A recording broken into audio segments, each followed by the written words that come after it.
All right, we're live. If you guys are watching, yeah, we're live, fam.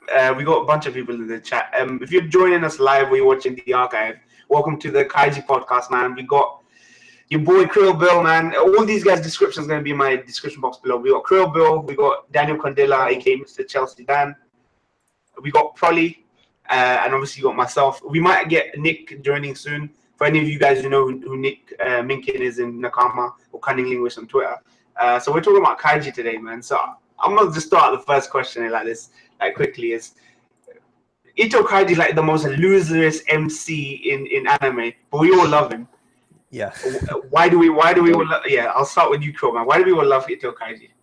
Because it's because he's so like relatable, I think. It's like we can all relate to him and like the struggles he goes through, and like the more shit he gets like put through, like the more hell he gets like put through, the more you root for him and you want him to succeed. Yeah. Definitely. That's why. Yeah. Daniel, why do we love him so much? Why do we love Ito Kaiji, this loserish MC, so much? It's kind of the same.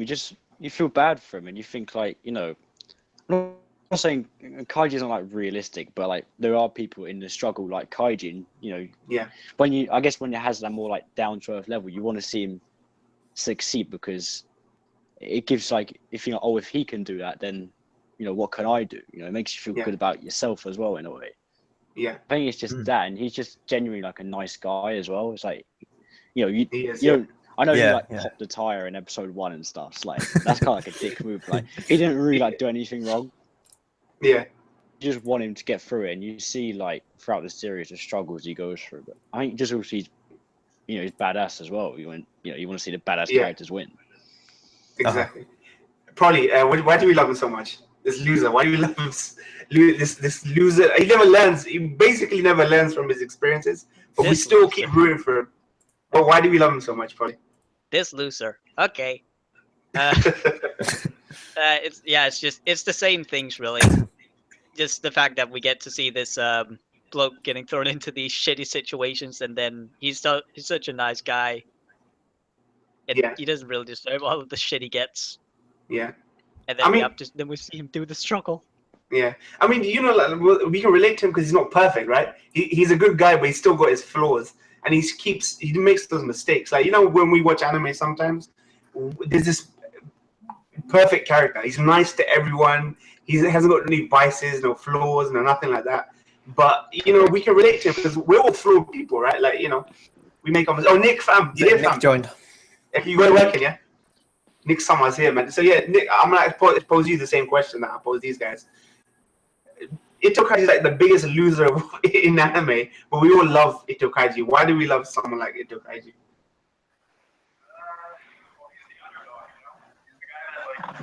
I can't. Nick, we can't hear you. Your it kind of sounds like you're in a fishbowl. Yeah. Now it still seems like there's like an echo inside of like a. Have you got any earphones? We can barely hear you, but there's a big echo, and it kind of washes out this noise.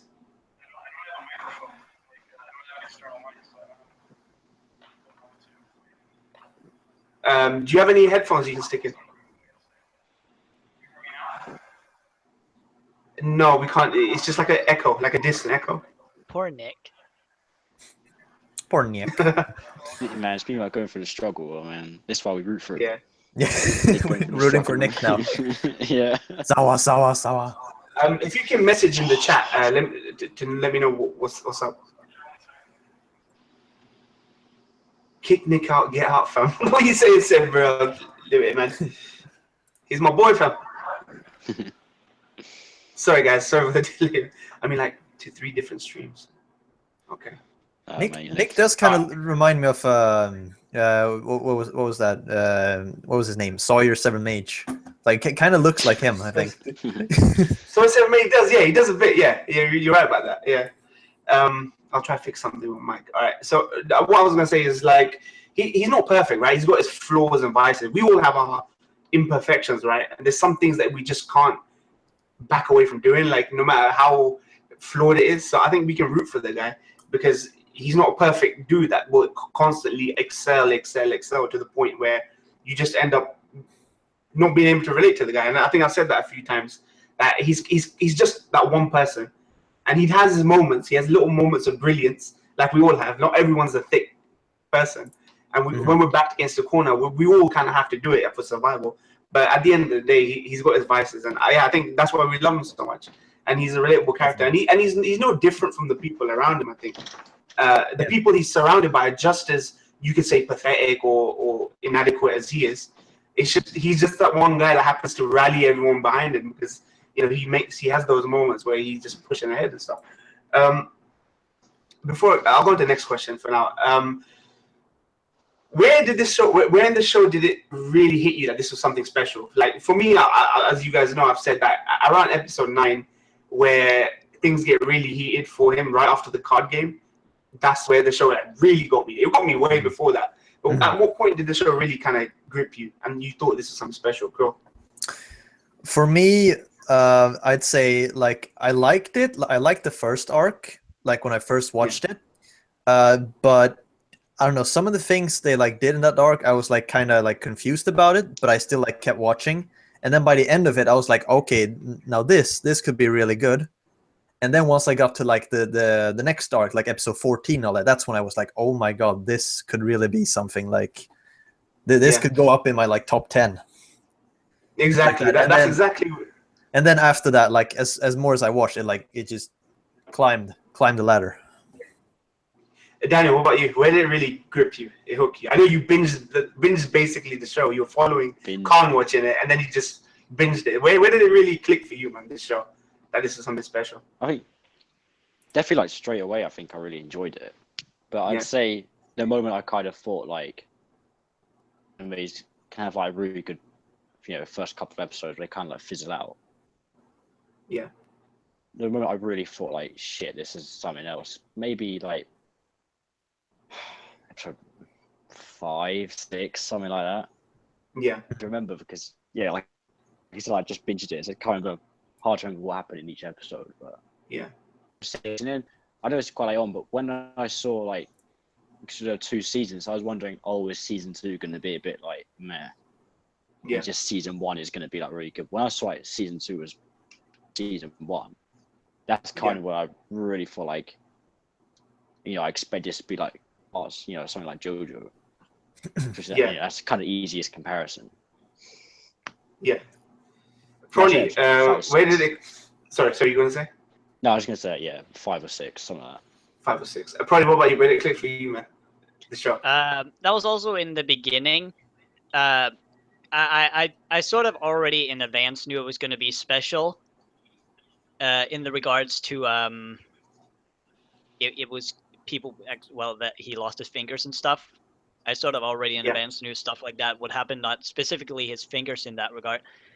I was caught by episode 1 or 2 actually, and I think that I confirmed that it would be special around the time when he got fucked over by Furahata and Ando. When he was caught in that little box and was just like pleading for his life because he thought he was gonna fucking get sold off as a slave or something, or do labor forever. Yeah. And then it only just got gradually worse after that. It did, man. I think season 1 was like, compared to season 2, 1 was really visceral, right? It was basically torture. I was saying it's basically torture porn. They were putting Kaiji through one gruesome trial after another.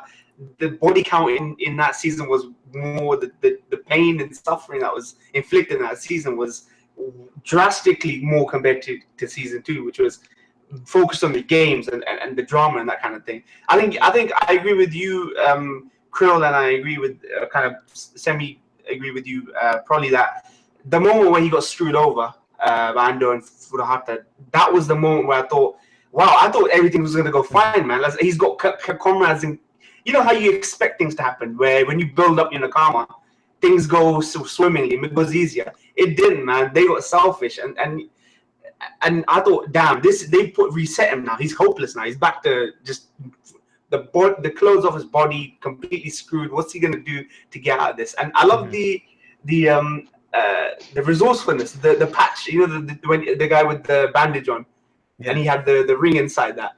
His kind of resourcefulness, like that was so lucky. I think luck is a huge part in it because you know, sometimes things don't necessarily work out for him when he tries those plans. But do you think Kaiji?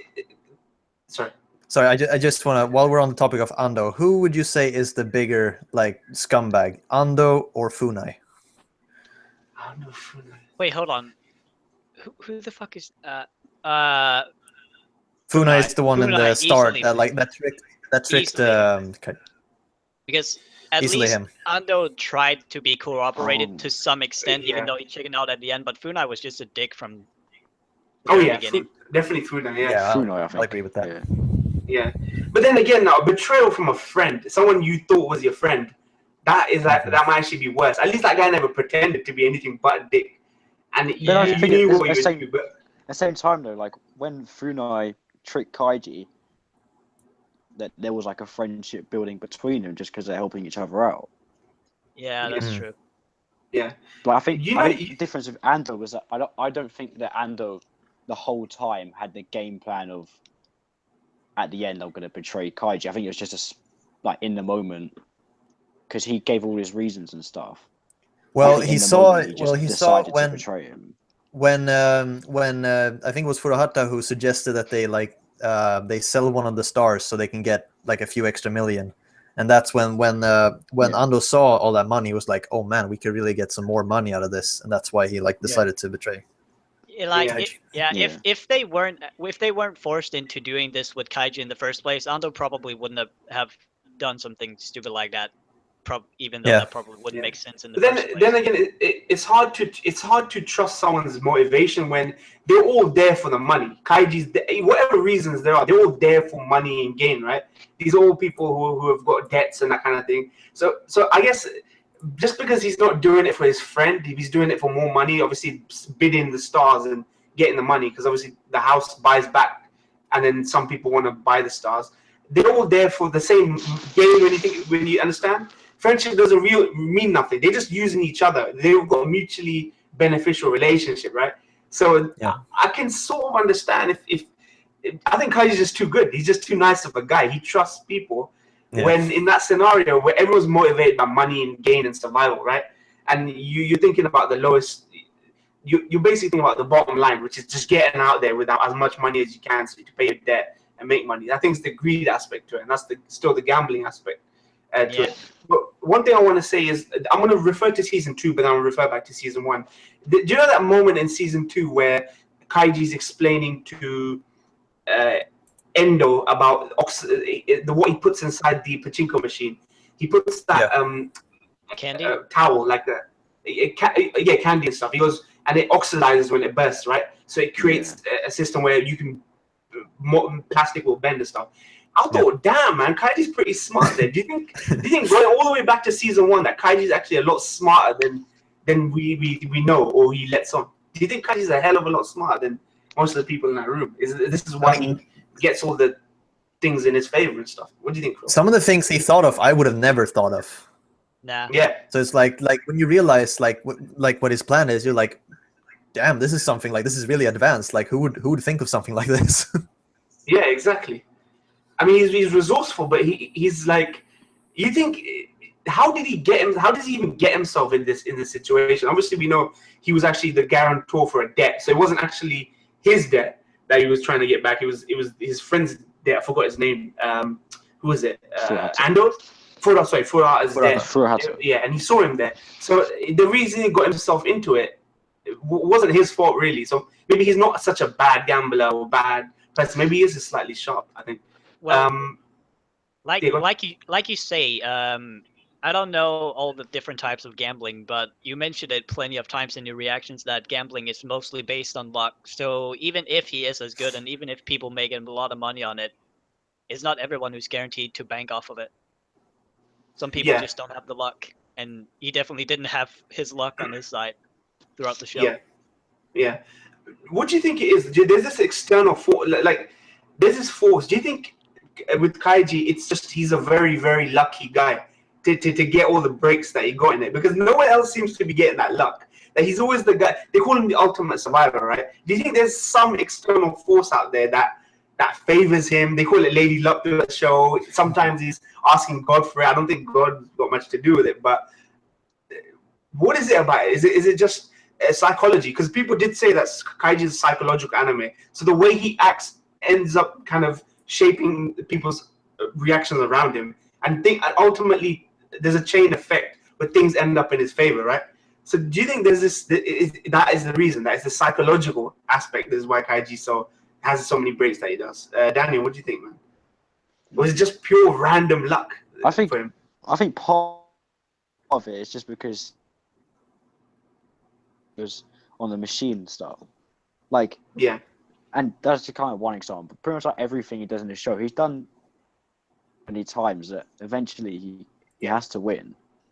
And we don't know, like, obviously the stories of every character in the show, like, you know, minor characters and stuff.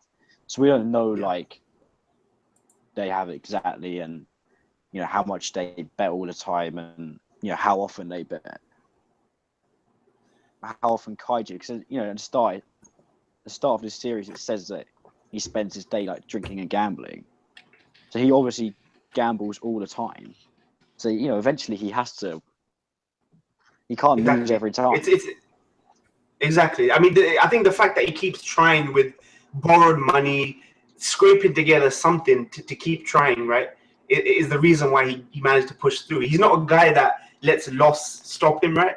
But other people to go commit suicide or go, he keeps increasing his odds because he keeps trying, right? Yeah, I understand what you mean. Like, it kind of relates to the last question you had as well, but it relates here too. Like, I don't think he has a lot of, like, street smarts, like, and when it comes to, like, working with other people and stuff, because he gets fucked over quite a lot, like, even at the end of season 2.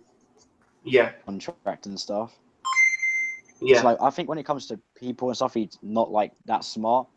Yeah. Intelligence-wise, he's, like, his IQ must be, like, extremely high, because, you know, the stuff that, you know, the candies, he could have been bullshitting, I would have no idea. Yeah, exactly. So like, I think he just, because he is so smart, that does, like, increase his odds. And even if it is something as ridiculous as what happened in season 2, like, in real life, just bullshit, really. Yeah. Like, exactly. for the sake of, like, the anime, it's like, you know, in like the Kaiji verse, it is possible. Yeah. You mean all the building bending, yeah? That kind of stuff. Stuff in, like, those pachinko boards. Yeah, especially the building one. That was ridiculous. Yeah. But you know, it's weird that you buy it though. Like, I'm all for, like, suspension of disbelief, but sometimes even I don't suspend my disbelief that much. For some reason, I bought into Kaiji bending a whole building with water put into one location, scamming his way in, changing the size of the hammers, the pin hammers. I was all for him being able to shove up I was calling it a tampon for some reason. I don't know why, man. I don't know what he shoved up. There was a candy, right? Like, shoved in the pachinko board thing, or something. And when it burst, it created the internal atmosphere, which landed. But all these things that together, I think you're right, Danny. It wouldn't be possible, but somehow he did it. Right? It's easier to accept, like, in Kaiju, because, like, I don't mean to keep making, like, you know, similarities to JoJo, but it's the same. Like, really take itself seriously. Like, it does to some extent, but I think the anime, or, like, the series, knows that ridiculous that, like, he just because they're doing construction work on it. Yeah, I mean, they're trying to dramatize. Serious. Yeah, they're trying to dramatize something. Exactly. Yeah. I mean, if you just saw someone sitting there playing a pachinko machine, you'd be bored, right? You need to make it slightly more than what it is. Nick, can you hear us? Okay. We can't hear you. Sorry, bro. Rip Nick. But you can stay here, man, if you want and stuff. And you can say what you need to in the chat so we can address it if you want. You can attract all the women. Yeah, man. You can be that guy, man. You can be the clickbait. You need to attract Moin's female fan base. Yeah. So I want to move on to, and actually you brought a good point, Daniel, that Kaiji's at his weakest when he trusts in people. When he legitimately trusts in the friendship of person. So obviously Ando and Furuhata, he believed in their friendship, but they turned their back on him. And just like when he signed the contract with Endo, he didn't read it, and I noticed that. I noticed you're not even reading the contract, are you? You're so desperate, and you're both crying boo and stuff. You're not even reading the contract he's making you sign, right? That was such a bullshit move by Endo. I hate him for that. that. Was, man. Fuck Endo, man. But you know what? I love with Endo, but I Kaiji, hate him as yeah, well. I know. But like we trusted Endo. I trusted Endo, and then he ultimately just ended up screwing him. But I can understand though. It was Kaiji's fault for not reasoning it. Actually, one more thing I want to talk about is how much, like, as much as we root for Kaiji in the show, do you think he is ultimately half responsible for being in that situation? That his naivety is actually what gets him into everything that he got into. Season 2 started out with him getting caught. Obviously, he was on the run and stuff, and he still had debts to pay back. And season 1 was he trusted someone to be their guarantor. That guarantor, that he didn't pay the debt, so he ended up getting lumbered with that debt. You think half of what he goes through is actually his fault, and that, you know, maybe it was slightly biased as a viewer. You think, Krill, or something? Yeah, I mean, it's mostly his own fault for getting into those situations, but at the same time, it's like you can't really, like, you still feel sorry for him, and you want him to, like, be in the clear and not be in these, like, shitty situations. Like, nobody should, like, be in the kind of situations he's in. Yeah. They encourage him. They encourages him to be a bad person within the confines of whatever situation he's in. So, you know, it encourages you to be greedy and selfish and screw people over because you're all looking out for your own survival. He's just a good guy making mistakes in that situation, but ultimately he's still responsible. What do you think, Danny? Do you think we're slightly biased as a viewer for him, that he is actually half responsible for everything that he's involved in? Well, he must be somewhat responsible, otherwise, you know, he wouldn't be in the situation he's in the first place. Yeah. Like, he's not, like, it's like we were saying, he's smart, but he's not smart in, like, all areas. So we don't know, like, exactly how situation he's in. But I'm assuming it is his own fault somehow. It's not like they never found, you know, the criminal. It got to be his fault somehow, whether he just, you know, slacked off in his education, job, or whatever. Or if he gambled and lost all his money. We don't really know, but I think either way, it's definitely his own fault somehow, but he is also... Yeah. Prolly, what do you think? You think he's actually half responsible for everything he goes through? Like, we're slightly biased. We think everyone's like, you know, everyone else is the enemy, but he's actually quite responsible for being where he is. What do you think, Prolly? I mean, from what we know, I'd probably say it is his own fault. He probably chose to do gambling on his own. I don't assume anyone forced him to gamble, and he did have like a part-time job or something, and even if what he got was not that much, he still got money. So him getting broke off gambling is probably his own fault.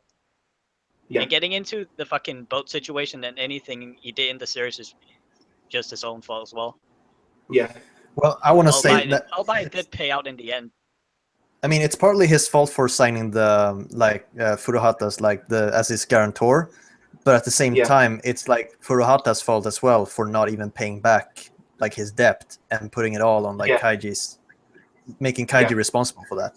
That's how it all started. Yeah. Exactly, and that's how he got embroiled in this kind of underworld of crime and gambling and Yakuza and all that stuff. Actually, this brings me on to another question, in that when you watch the show, right, and obviously the guy in manga who wrote it and the way they adapted it is, there are moments where you're really rooting for Kaiji to win and get the money and all that kind of thing. What do you guys feel about gambling? Like, what do you think it tells you about gambling as a whole, that show? Do you think it's very cautionary, that it is like a warning about gambling? Or do you think in some way it glamorizes gambling at the same time? What do you think, Crow? Overall, what do you think of the message of the show is?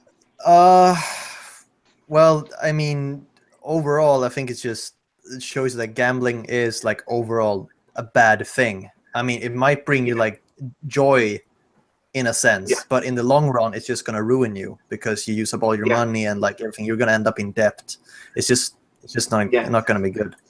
Like, I can speak like I have gambled like a few times. I just do it like on we don't really have any casinos like out here where I live, but sometimes I go on like cruise ships and they have like this blackjack tables and those slot machines and whatever. I play a little bit on that, but I would never like. I'd really try to not like go full out and just try to be all like, oh, I can win the million if I play this. Oh, I can win so much, and just keep playing and playing until I run out of money. Yeah, I mean, I have friends who go casino, like they do it for fun, right? They bet £20, £10, and sometimes they win, sometimes they make more back, or sometimes they lose a lot more. I guess there's a fun aspect to it, but when gambling stops becoming fun and it becomes an obsession, I think that's where it becomes unhealthy for some of the characters in things. Because we saw, what's his name? What's the name of the guy in season 2, Mikoko's dad, the one that Kaiji. Sakazaki, I think his name was. Sakazaki, yeah. Like, we saw what happened to him, right? The ecstasy that was there. What was the line one of you guys remember? The ejaculation line? About it's like endless ejaculation. Endless ejaculation. That's exactly it. So I think Sakazaki was a good example of Kaiji looking at what gambling can do. And when it stops becoming fun, then you're just doing it to lose it all because you're just stuck in that, like, your mind's like tunnel vision, just to throw money at something, just expecting a different outcome, and then you can't get the outcome. What do you think, Daniel? What did you kind of get away from the whole gambling thing message in the show? Do you think it glamorized it? Do you think it was a cautionary tale? Because we're always rooting for Kaiji to win, right? And we know it's a game of chance. So what do you think the show was trying to say, Daniel? I don't know if there's like a clear-cut like message. I think it is mainly like just for entertainment, but I do think there is a little bit maybe of a message that I can see how some people would say it glamorizes it because, you know, in the end he does win. Mainly it would be that, you know, gambling isn't a good idea because you see the state of all of the guys, like in season 1, everyone who's on the boat, you see all of the states that they're in, and like, you know, the guys who end up having to work as slaves and like, you know, get tested and experimented on and stuff. Like, obviously, you know, that's a bit far-fetched, but I think it does say that, you know, if you gamble too much, then this could be you. You know, I wouldn't say glamour. I think it definitely does kind of discourage it, but I think it is mainly just like for entertainment. Yeah. Prolly, what do you think? Do you think there was an element of glamorization, or do you think it was like a cautionary tale about gambling? What did you get away from it ultimately, from at least the first 2 seasons of Kaiji? Okay, well, first off, once I have answered, then Nick said he'll reply through chat here. Okay, I'll read out his reply here. All right. And second, it's like I already knew in advance that that gambling is stupid. If you want a little tale of mine, you know League of Legends, right? Basically, you can gamble off of it now because it's an esport. And me and one of my mates, we were decided on we were gonna try and gamble, but I never pulled through with it. And every time I saw the outcome, I would have lost. And then on the other end, there's 2 of my mates who if their money combined, they borrowed like 460 quid from me because of gambling, because they fucked up. And even though one of my friends say he keep making money off of it, just look at the amount of money he had to borrow from me. Yeah. I mean, exactly. It can pay out, but it can also just royally fuck you over. Yeah. Before I go into Nick's answer, some big dog in the chat goes, I'm a gambler. I bet baseball online, but life is gambling. Every business is a gamble. 75% your mind, 25% luck. I study the over-unders in baseball. See, but I agree. I don't think everything's gambling. Like, the act of like, you have to be informed, right? The more informed you are, the less of a gamble it is, right? So if you know the variables involved and you know what is a good variable or what is a adverse variable, then you're less of a gamble and you're more informed about what you're doing with your thing. But I think on a game of chance and odds and statistics and probabilities, pure statistics, nothing else involved other than maths and statistics, then I guess it is a gamble. I don't agree that everything is a gamble in life, you know, because I remember Big Dog, you brought that up before as well. Nick, what do you think? You said you were going to give your answer. The question is, what did you take away from Kaiji, the show? Do you think it glamorized gambling through the eyes of Kaiji, or do you think it was like a cautionary tale about this is not something Kaiji should be in, man? Like, gambling bad, big no-no, and all that stuff. What do you think the message was? All the message was. Cue elevator music. I think it glamorizes the thrill that you put your life on the edge.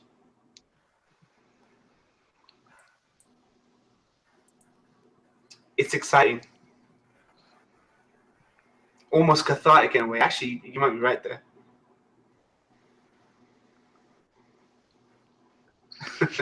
Okay, yeah, that's it. So actually, you know what? You're right though. Watching someone gamble as opposed to actually gambling yourself is different. I think Kaiji got to see that partially when he saw Sakazaki just almost lose it all, basically down to his last money that he had ready for his family and his wife and stuff. So watching someone gamble is different. You know, we can all be enamored and glamorized by the world of gambling, watching someone do it and win. But the actual act of putting everything of yours on the line to do it, none of us can ever know how we'd behave in their shoes. Yeah, I agree, man. I agree. Because was that Super Mario? Someone punching up a question mark. Sorry, that's okay, my phone notification. That's cool. That's cool, man. That's cool. Mario greatness. Next thing I want to talk about is Hyodo, man. I think the big cheese, man. Big cheese Hyodo. That guy was. Wait, who? Hyodo, the big cheese. Hyodo. Yeah, Hyodo. The guy with the nose, the potato nose. Yeah. He better be. Yeah, he potato better nose. just be ending up being Yeah. fisted by the end of this. No, that guy was like pure scum, right? There's no redeeming factor about the guy, like the way he treated his men, the way he treated his organization, and all that stuff. But they did frequently in season 1 use him to really rub salt in Kaiji, right? Like they were talking about, your life is nothing like ours. We achieved something, you know. We had university educations. We worked hard, and then Tonigawa at the same time did it. They would always chastise Kaiji, and there were some episodes where I thought maybe they're being really preachy, right, to Kaiji, as though his life he fucked up, so that's why he's here, right? Which is why I brought that previous question up. But Hyodo as a villain, man, what do you guys think? Just give me your general opinions, man. Krill, what do you think of Hyodo as a villain? Just describe him any way you want. Well, I mean, as a villain, he's great, I think, because like nothing about him is like redeemable. He's just pure scumbag. Yeah, like he's literally like a walking, like a devil in a human form. Yeah, like he's just, oh man, if he existed in real life, I would want to kill him myself. the way they present him is you could say almost one-dimensional, right? Like he's just evil, pure evil, right? But do you think there's a reason behind why he does it? Would you want to know more about Hyodo? Would you prefer that he remained mysterious and it's just? Well, he did say at one point, like the fact that he gained so much wealth is what in the end like made him insane in a way, because he got mad with greed, and that's why like normal like hobbies and stuff, they don't like interest him anymore. So he has to do these sick things to like to excite himself, so to say. Yeah, human suffering is where he gets his kicks, right? Human's putting everything on the line to either win it all or lose it. I can understand. Yeah, there were moments where you could tell he was just getting high off it, right? High off seeing people coming right to the edge, right? And because he had all the success.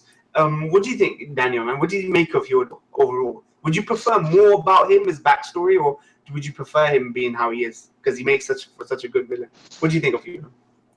I mean, I wouldn't mind like a little bit. I wouldn't want like too much. Maybe just like an episode.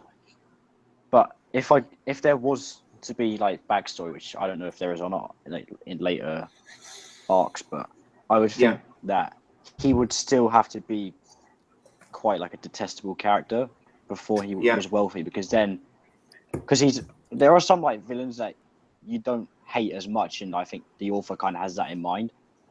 But Hyodo's like not one of them. Like he is like, he is, and that you are supposed to like hate with like, and I do. Yeah. So I wouldn't want like a backstory to kind of change that. I wouldn't want him to be like a nice guy in his past, but then it's just the money that turned him evil. I think that he would always have to be greedy and evil, even if he was like poor. Yeah. I think you might. I don't know. I think what you're talking about is you don't necessarily want him to be a sympathetic villain like other animes do.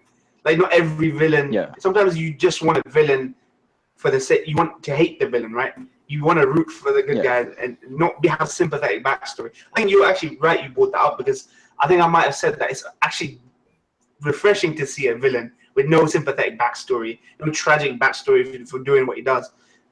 Nick, I'll go into you after Prolly. So obviously you know what to prepare your answer. Prolly, what do you think, man, of Hyodo? What are your thoughts on Hyodo, just generally, man? Do you think you want more on him at some point? You know, I haven't read the manga, and I'm not sure if you have, but do you want more on him, or you just want him to be this kind of? I mean, it's not like he's redeemable in any regard. It's not like I'll end up liking him as a character in the same sense that I like Kaiji, but it's like Nick said, he isn't actually insane. He's actually like he's a genuinely smart person. Yeah. Because like I don't specifically remember what he said, which kind of contradicts what I just said, but it was in season 2 around when there was this flashback with what was his face? The guy with the long red hair. Ichijo? Yeah, Ichijo, it was when he had that flashback where he met up with his mate at McDonald's or whatever. They sat down and he went to the bathroom and said that Hyodo was right on his money about whatever they were talking about. He threw out some pretty great lines that I don't remember, but apparently he came off as smart and knowing what he was talking about. And yeah, that's it. Yeah. Nick, man, what do you think, man, of Hyodo? What's your thoughts on Hyodo? Hyodo is in control of everything and he knows it. It allows him to be egocentric or concentric? Eccentric. Okay, yeah.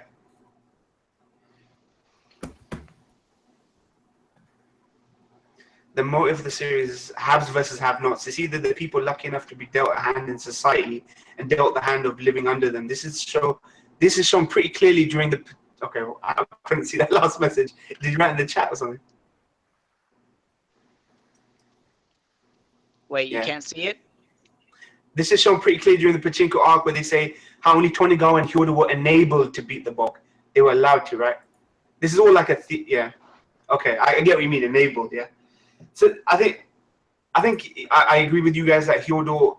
My issue with Hyodo is that he is one note and stuff, but there are times where I think they use him to.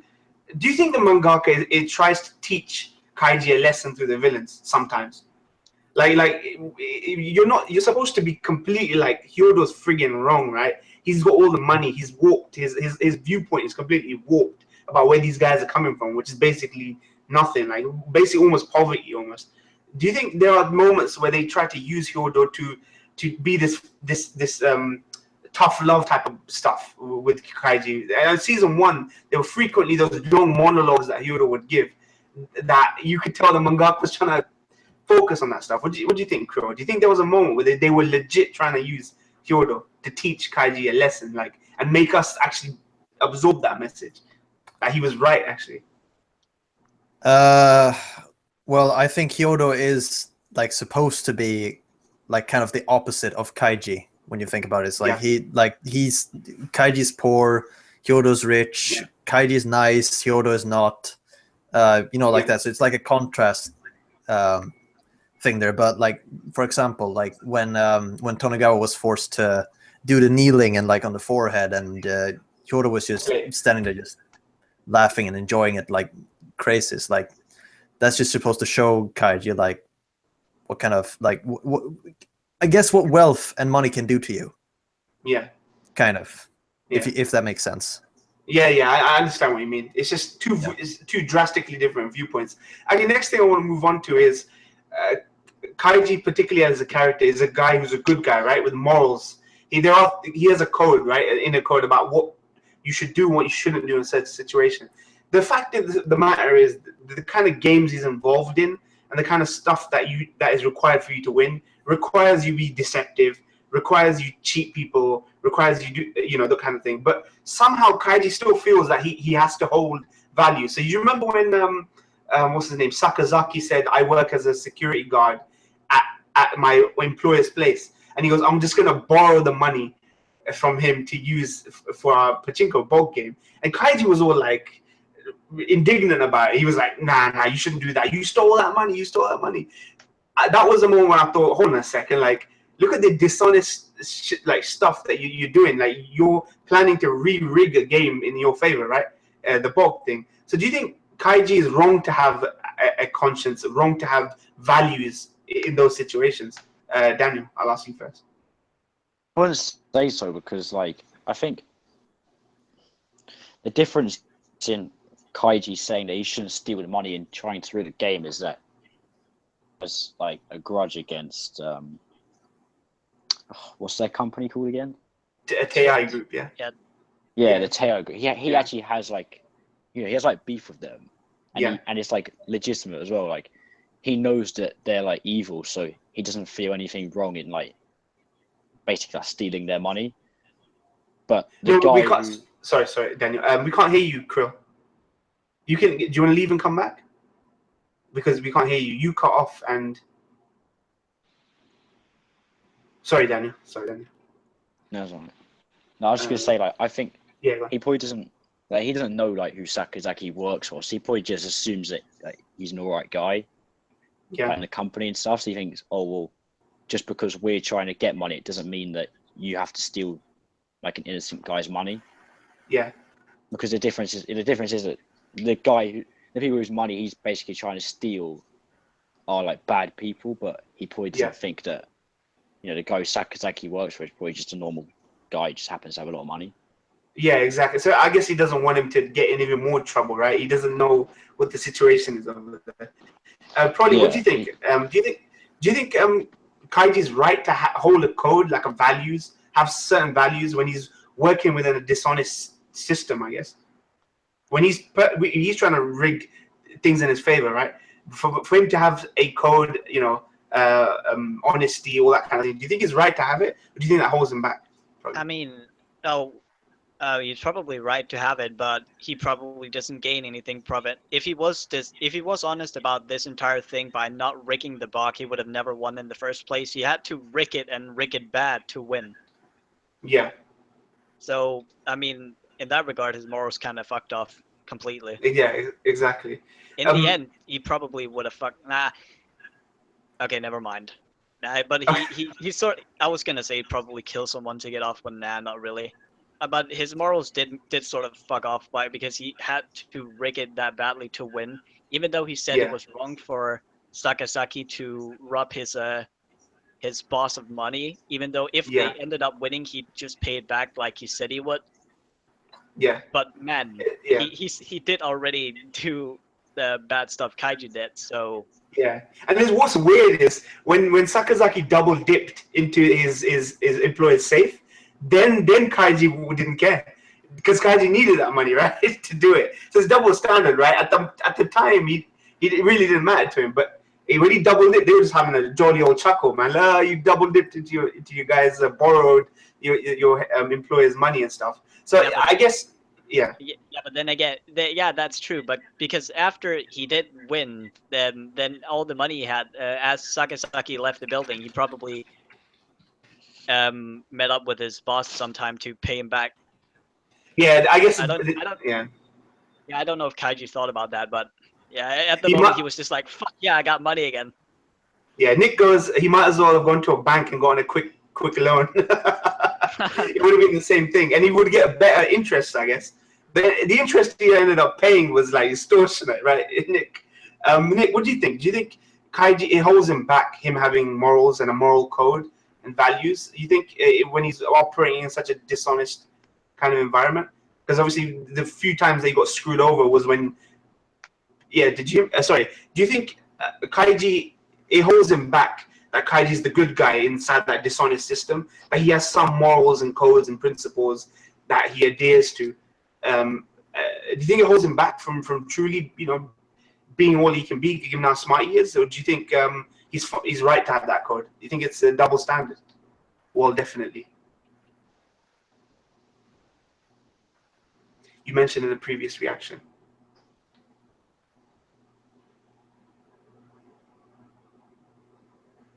That you thought Hyodo was grooming him for leadership.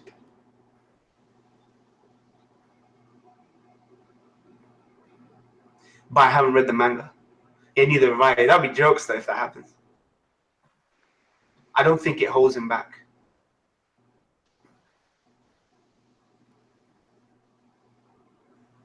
Wait. I take that back. I'm reading it for the chat, basically. It does.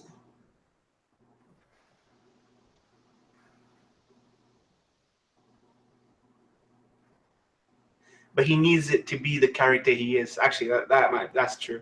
I don't think we'd root for him as much if he wasn't.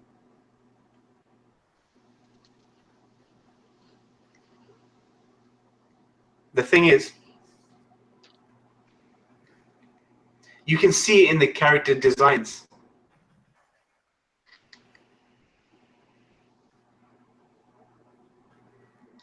They all look alike.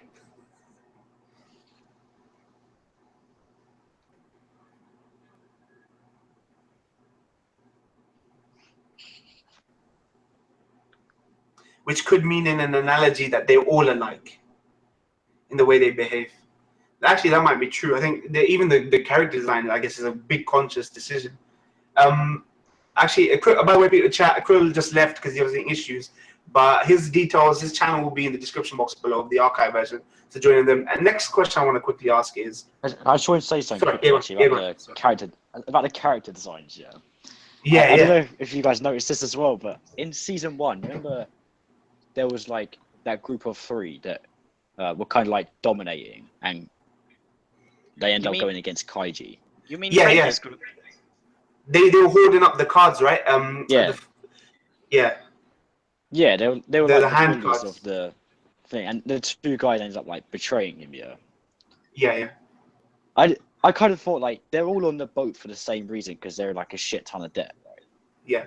But these guys were dressed like so extravagantly compared to everyone else, and they looked like they were so rich, and they were like so up themselves, and like in a way they were kind of like Hyodo and like Tonegawa, not in the sense like how like, cunning they were and stuff, but how like stuck up they were, and how they felt they were like above everyone else, but they would seem like the exact same position. Like they probably had a shit house in Kaiji.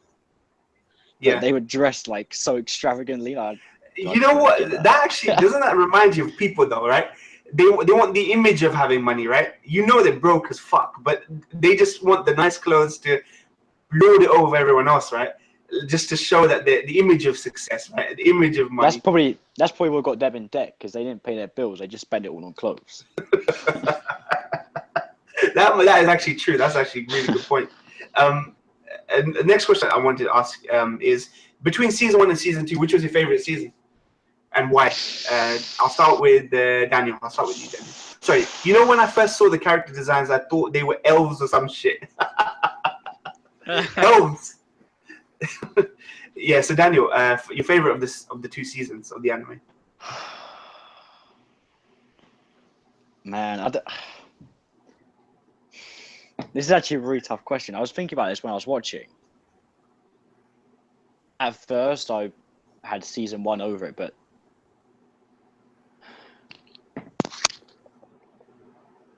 usually I would just say they're a tie, right? Yeah. Because I really couldn't choose. Yeah.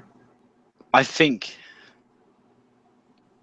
I don't know, you have to go to Prolly. You have to give me a minute.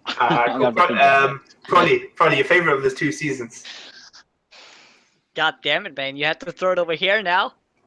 Yeah, man.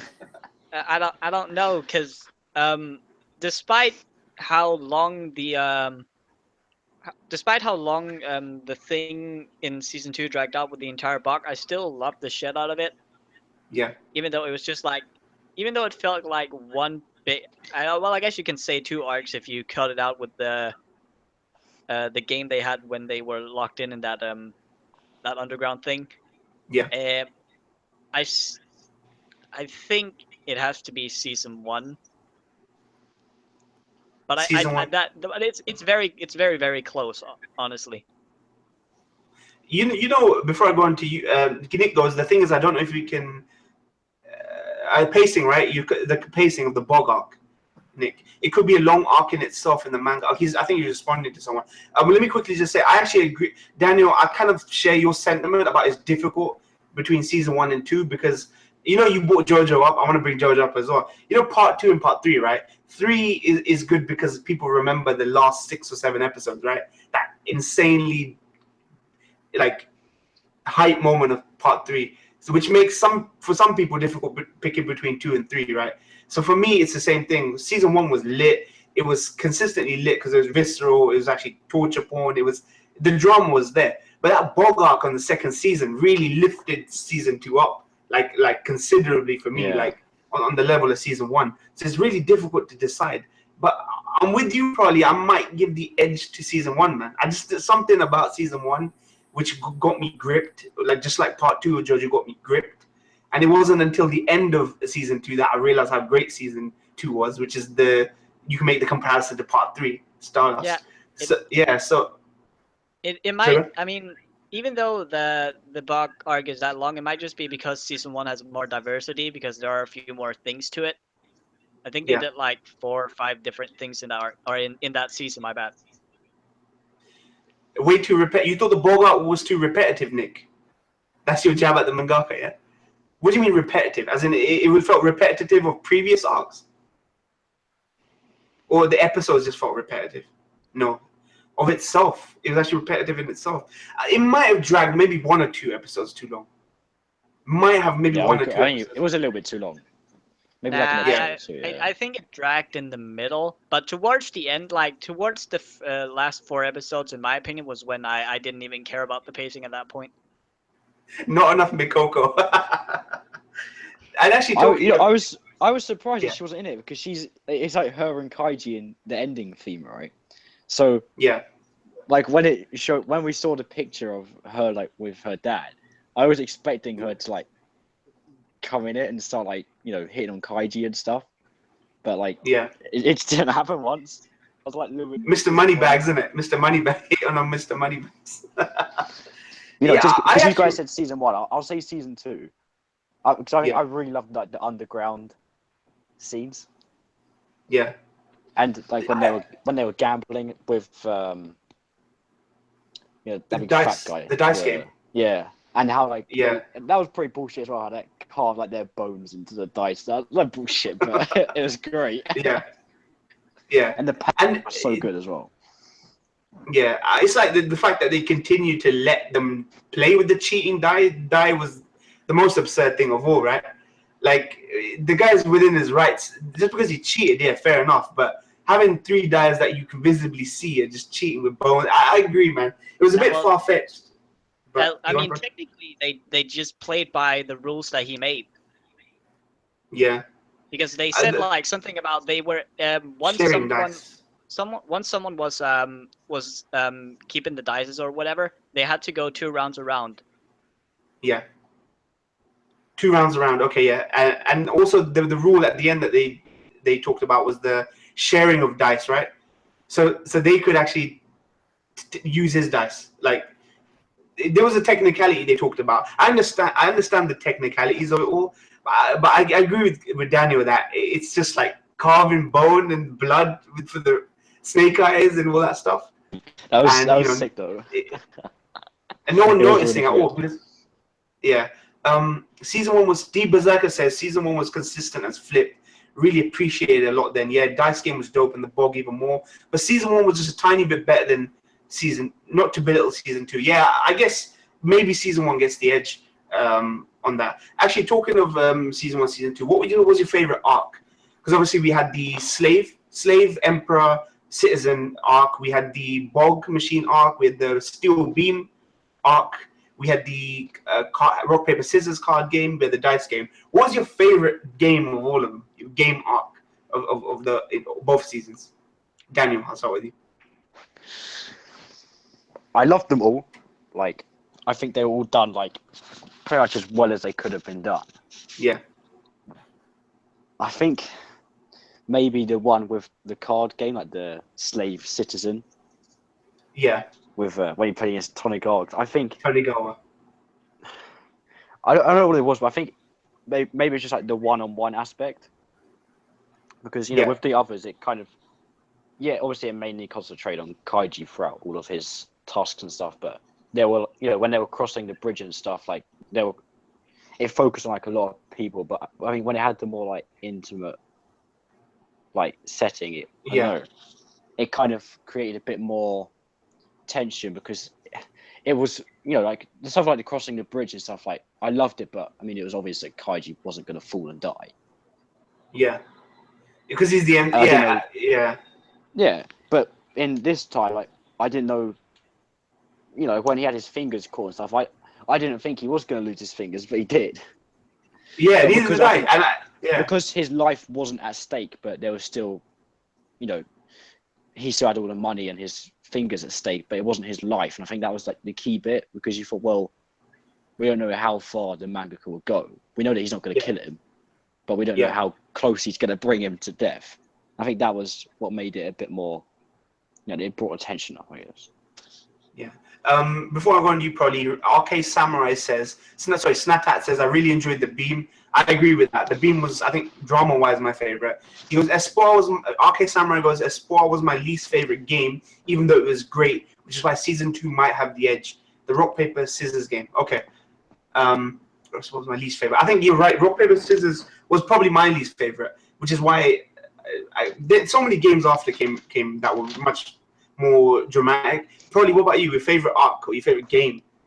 I'll probably have to go with the E-card as well. E-card, yeah. I like that one-on-one thing, and yeah, and then it was like the first time I saw him being forced to go to the extent of actually cutting his ear off, and I'm honestly surprised that he didn't fucking faint because he lost that much blood. It's an anime. Yeah. They can do whatever they want. Looney Tunes, yeah. Nick, could you repeat what one was your fave and why? I'm probably in the minority that preferred the Chinchiro arc, the dice game. Yeah, mate. That was great. that was a good game. I should say shows how as well, weak like, people bad. You know how we were saying like the Espoir was probably like our least favorite. I think that is a testament to how good the series actually is. So I think if that was in a lot of other series, I would have said that was my favorite. Yeah. So to say that was the least favorite, I think really shows like there is a really great series. Yeah, I mean, some of those games were original, right? Like obviously Chinchiro's existing game, but Slave, Emperor, and Citizen was the original game, if I'm not mistaken, and Espoir was an original game created by the mangaka. Yeah, the fact that he could actually just create a game out of nowhere, right? It actually works, and he was able to still create the drama. Oh yeah, Google Play. Yeah, you're talking about you get the games. I think that's the beautiful thing. Even though Espoir wasn't my favorite, I do like Chinchiro. I like that game. I did like it, but I think for me, the Bog, because it felt like not only was he fighting Ichijo, but he was fighting a friggin' inanimate machine, right? It was this constant battle. Like every time they showed the Bog, it was like this 6-7-eyed friggin' demon or something, and he was constantly fighting that Bog, and I was just shouting at the screen like, "Your machine, right? Just friggin' die already!" He's tilted the whole building for this machine. He's shoved things up the holes in the machine. He's blocked it up. Like he's literally just murdering this machine, but still fighting back, chugging away, right? I thought it was not only like a physical sort of fight going on, but it's like, what do you do in it when you go and sit down in these machines, right? You just turn a wheel, and that's all your involvement is, right? You got no other involvement in that game apart from turning a wheel. But the way that Kaiji rigged it to at least come back towards equilibrium in balance, right? I thought that's why that arc went on for a little bit too long, but I thought that was my favorite arc for sure. I think that's why season 2 actually is just as memorable as season 1. RK Samurai goes, Chinchiro greater than Rock Paper Scissors for sure. Yeah, absolutely, man. I think the first Rock Paper Scissors may be the weakest, but not to say that was bad by any means. So you talking of how many of you guys have read the manga? Continue reading the manga. I just want to ask you guys. Daniel, have you? Sorry, go on, Nick. Nick wants to say something, sorry. Yeah. Can I say? Yeah, you can say something, Nick.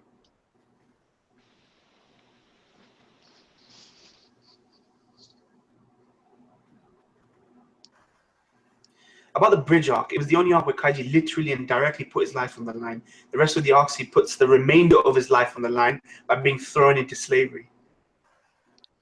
So maybe that's my fave. Well, technically, he could have died in the E-card game if it actually extended all the way into his brain. Or yeah, it could have. But then he would have stopped betting, right? He would have only bet a millimeter at a time. He had that control of it, right? Yeah, it wouldn't have gone all the way, and he would still be in debt. Okay, so I'm gonna ask you guys: any of you guys read past where the manga ended? Sorry, the anime ended at all? Daniel, Nick, probably. I'll ask you, Daniel. I haven't yet, but the only reason I haven't is just because like I already have stuff on my like reading list. I don't like to read too many. If I'm like kind of reading and not up to date with 2 manga, then that's fine. But I don't really want to be like 3 or 4. Yeah, no, I understand. Yeah, no, I only asked because I've got a follow-up question. Probably, have you read the manga? I have not, and it is on my list, not among with a few others, and because I'm still not done with Vinland yet, but I might be at some point. I was thinking maybe I'd pick it next, but I'm not sure. I don't have much time to read it. I used to talk on Twitter with you more when I'm working in the lab. All right, that's fine, because my follow-up question is, where do you want to see Kaiji go from here? What do you anticipate Kaiji will go from here? I know all the manga guys know what happens, but what do you want to see for Kaiji in the future? Do you want to see him take down Yodo? Or do you think you want to see him make enough money to somehow contend with Yodo? What do you want to see from Kaiji in the future? Should it come back? I would like to see him integrate himself in the mafia somehow. That would be interesting, Nick says. What do you think, Daniel? What would you want to see? I think by the end of the series, I would like if he ended up like taking over the Tei group, just because it would go back to season 1. And I mean, I wouldn't want him to be an owner like Kyoto. I'd want him to kind of turn it into like a good business and stuff, or even if like he owned it and he kind of just like sold it off for more or whatever. Yeah. Even dissolving his group would be awesome, like in like a buyout or something, like a majority shareholder, then dissolve the Tei group. I can understand what you mean, where he would make it up that high to do it. Prolly, what about you? Where do you want to see Kaiji go as a character and things in the future? I don't know. You don't know? I don't know. Yeah. Do you want to continue to see him in situations, like compromising situations, where he's constantly getting himself out? It's like Michael Scofield in Prison Break. How many prisons can he keep getting out of before he gets repetitive? Like, do you want to keep seeing that, or do you want to see a definitive story arc for Kaiji? I don't know. I mean, it makes for some good drama, but I don't know. I don't know if it's. Sorry, Nick says, boring. I want the series to end with him working at McDonald's after finishing an art degree. That is jokes. You know, people constantly say that he doesn't learn, right? He doesn't learn from his mistakes. Like, he gets out of situations, like I wouldn't call him a con artist, but he gets out of situations. But I don't think he learns. Well, you know, right at the end of season 2, right? He spent what little he had on the pachinko. He regresses. Yeah, that's exactly it. He comes off the high, right? And he just comes back to normalcy, and then he just go back to the little gambling, all that stuff. What do you think of that moment right at the end, where the friggin' Hyodo's men had to give him 30,000 yen just so he could go out in the town with his mates? Like, what did you think of that moment? Where he literally used up his last amount of money on pachinko, you know, and he lost it all. I think that shows a lot, that he thought that he could just go to a fair pachinko machine and get the win, but he just freaking lost it all. It's a game of chance, right? Magnanimous scumbags, exactly. What do you think, Daniel? What do you think of that moment right at the end where he's got, you know, bailed out by that henchman? Like, it didn't like really bother me that much. Like, I kind of like laughed, and I was in my head, I was kind of like, you know, fuck's sake, Kaiji, like, why'd you do that? But because it was obviously it was the last episode, it was clearly like it was warming up to be like a real feel good moment. You could kind of just tell by like, even though he said he spent it all on pachinko, it wasn't like a moment that really dragged you down. Like, it was still quite lighthearted when he said it. Yeah. So you kind of knew that like he was going to be fine. Yeah. But I think if he did it in the bog, then I would have been quite pissed off. No, I'd be like, I would have actually been like, why the hell did you do that? But because he only had a little bit, and it was, you know, it was obvious like he was going to get money somehow. I didn't expect it to be from one of Fjodor's men, but I knew he was going to be fine. So like, it didn't really like bother me that much. But if it was in the middle of the series, then I wouldn't have liked it. Yeah, Prolly, what about you? What do you think of that moment there, right at the end? It felt kind of goofy, to be honest. The guy asked him, where's your money left, fam? And he's like, I blew it on pachinko. What do you think of that moment? That moment right at the end, Prolly? I mean, I just thought, God damn, it's like you didn't learn anything. I mean, Yeah. at least it wasn't as bad as using the bug again, but it's just like at the beginning of season 2, where it was like, did you not learn anything from season 1, my friend? Exactly. And then you get dragged off to slavery, and then ask the fucking what was the guy that he played pachinko against? The main Ichijo? dude. No, wait, no, I don't mean pachinko. I mean the underground thing, Chinchiro or whatever it was. The fat guy. Yeah, the fat guy. Yeah. He was the Utsuki, I think it was. Yeah, that's it. When he suggested that the bet was on, it was like fucking Kaiji understood again just why the fuck he was in the position that he was. And then I was like a very, very, very small reminder when he sat at the corner when the TI people came up to him and said, "Hey, what are you doing, man?" Well, I just went and spent my money, like, fuck it. Yeah. Nick, what do you think of that moment right at the end, man? I think it fit his character, right? He's the survivor, right? But survival doesn't mean like success, right? So like, what do you think of that moment right there? The moment right at the end where the TI henchman goes, "Hey, you're supposed to have money, fam. Why can't you go out with your friends to eat?" They go, he goes, "I blew it on pachinko." So what do you think of that little moment there right at the end? It's slightly goofy, right? But it fits with his character. You're supposed to be lit, man. Just desserts. Okay. You know, some red hair Shanks goes in the chat. I want Kaiji to get a nose job. That actually reminded me of a question. What did you guys think of the art style? Your actual thoughts on the art style of Kaiji? A lot of people don't watch Kaiji because they think the art style is very, very off-putting. Daniel, what do you think? Yeah, see, I don't really get that. Like, I understand that it is a bit out there. Yeah. And again, like, I don't comparisons to JoJo, but like a lot of people say that with JoJo as well, and I think like ping pong and stuff too. Like, any a little bit out there art, people can't just put off. Yeah. But like, I understand it is like a little bit like. Sorry, Daniel, you muted. Daniel there? Yeah, you're muted again. I can see the mute symbol on your picture. For now, I'll move on to you probably, and when Daniel comes back, I'll resume with him. What do you think of the art style? Do you think people are actually off put by it? The casual plebs, right? What do you think of the art style? Did you really, really like the art style? Do you think you can understand maybe? I mean, I like change compared to all that the same shit over and over again. And I know there are people who don't want to watch stuff like that because of the art style. I mean, specifically my brother who watches One Piece and Naruto and all that stuff. His girlfriend, she didn't watch One Piece before the time skip because she didn't like the art style, but then it changed after. Then she could be asked to watch it.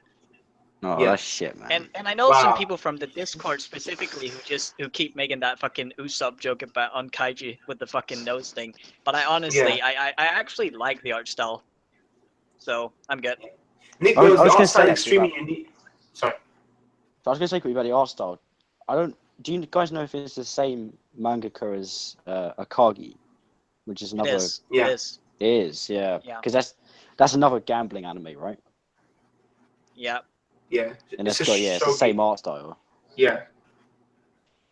I mean, isn't it good that that Japan can get a bit more creative? I thought people might appreciate the fact that these characters aren't drawn all the same eye size, the same nose, the same style that we kind of used to see in animes.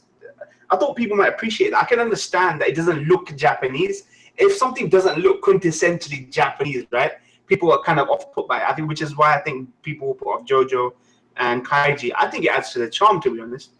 It draws you in, right? You're looking at something different, and I think it has a lot to say. It's a bit of a wacky series, so you kind of need that wacky art style as well. Yeah. If it had art like Gintama, then it'd just be stupid. Yeah. No offense, Gintama is my favorite, but you know. Yeah, still, I get what you mean. Kobo Rob says in the chat, I think there must be a season 3. At the end, it was made clear that Kaiji didn't overcome his gambling addiction. I love the art style, to be honest. Okay, Samurai says. Kobo Rob goes on to say, the art style makes the anime more personal to me. I think it's because it's unique, which is what makes it great. Yeah, I agree. Okay, Samurai. It makes you want to pay attention, right? When you see the art style, you go, what is this? Let me watch it. And then you watch the show, and it's an anime about gambling. And how many gambling animes do we get? You know, psychological gambling animes and that kind of thing.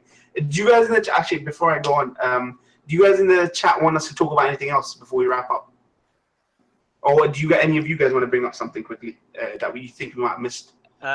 Actually, one more thing. I don't know if you people noticed it. Okay, did any of you here watch the Rainbow show that Khan watched at one point?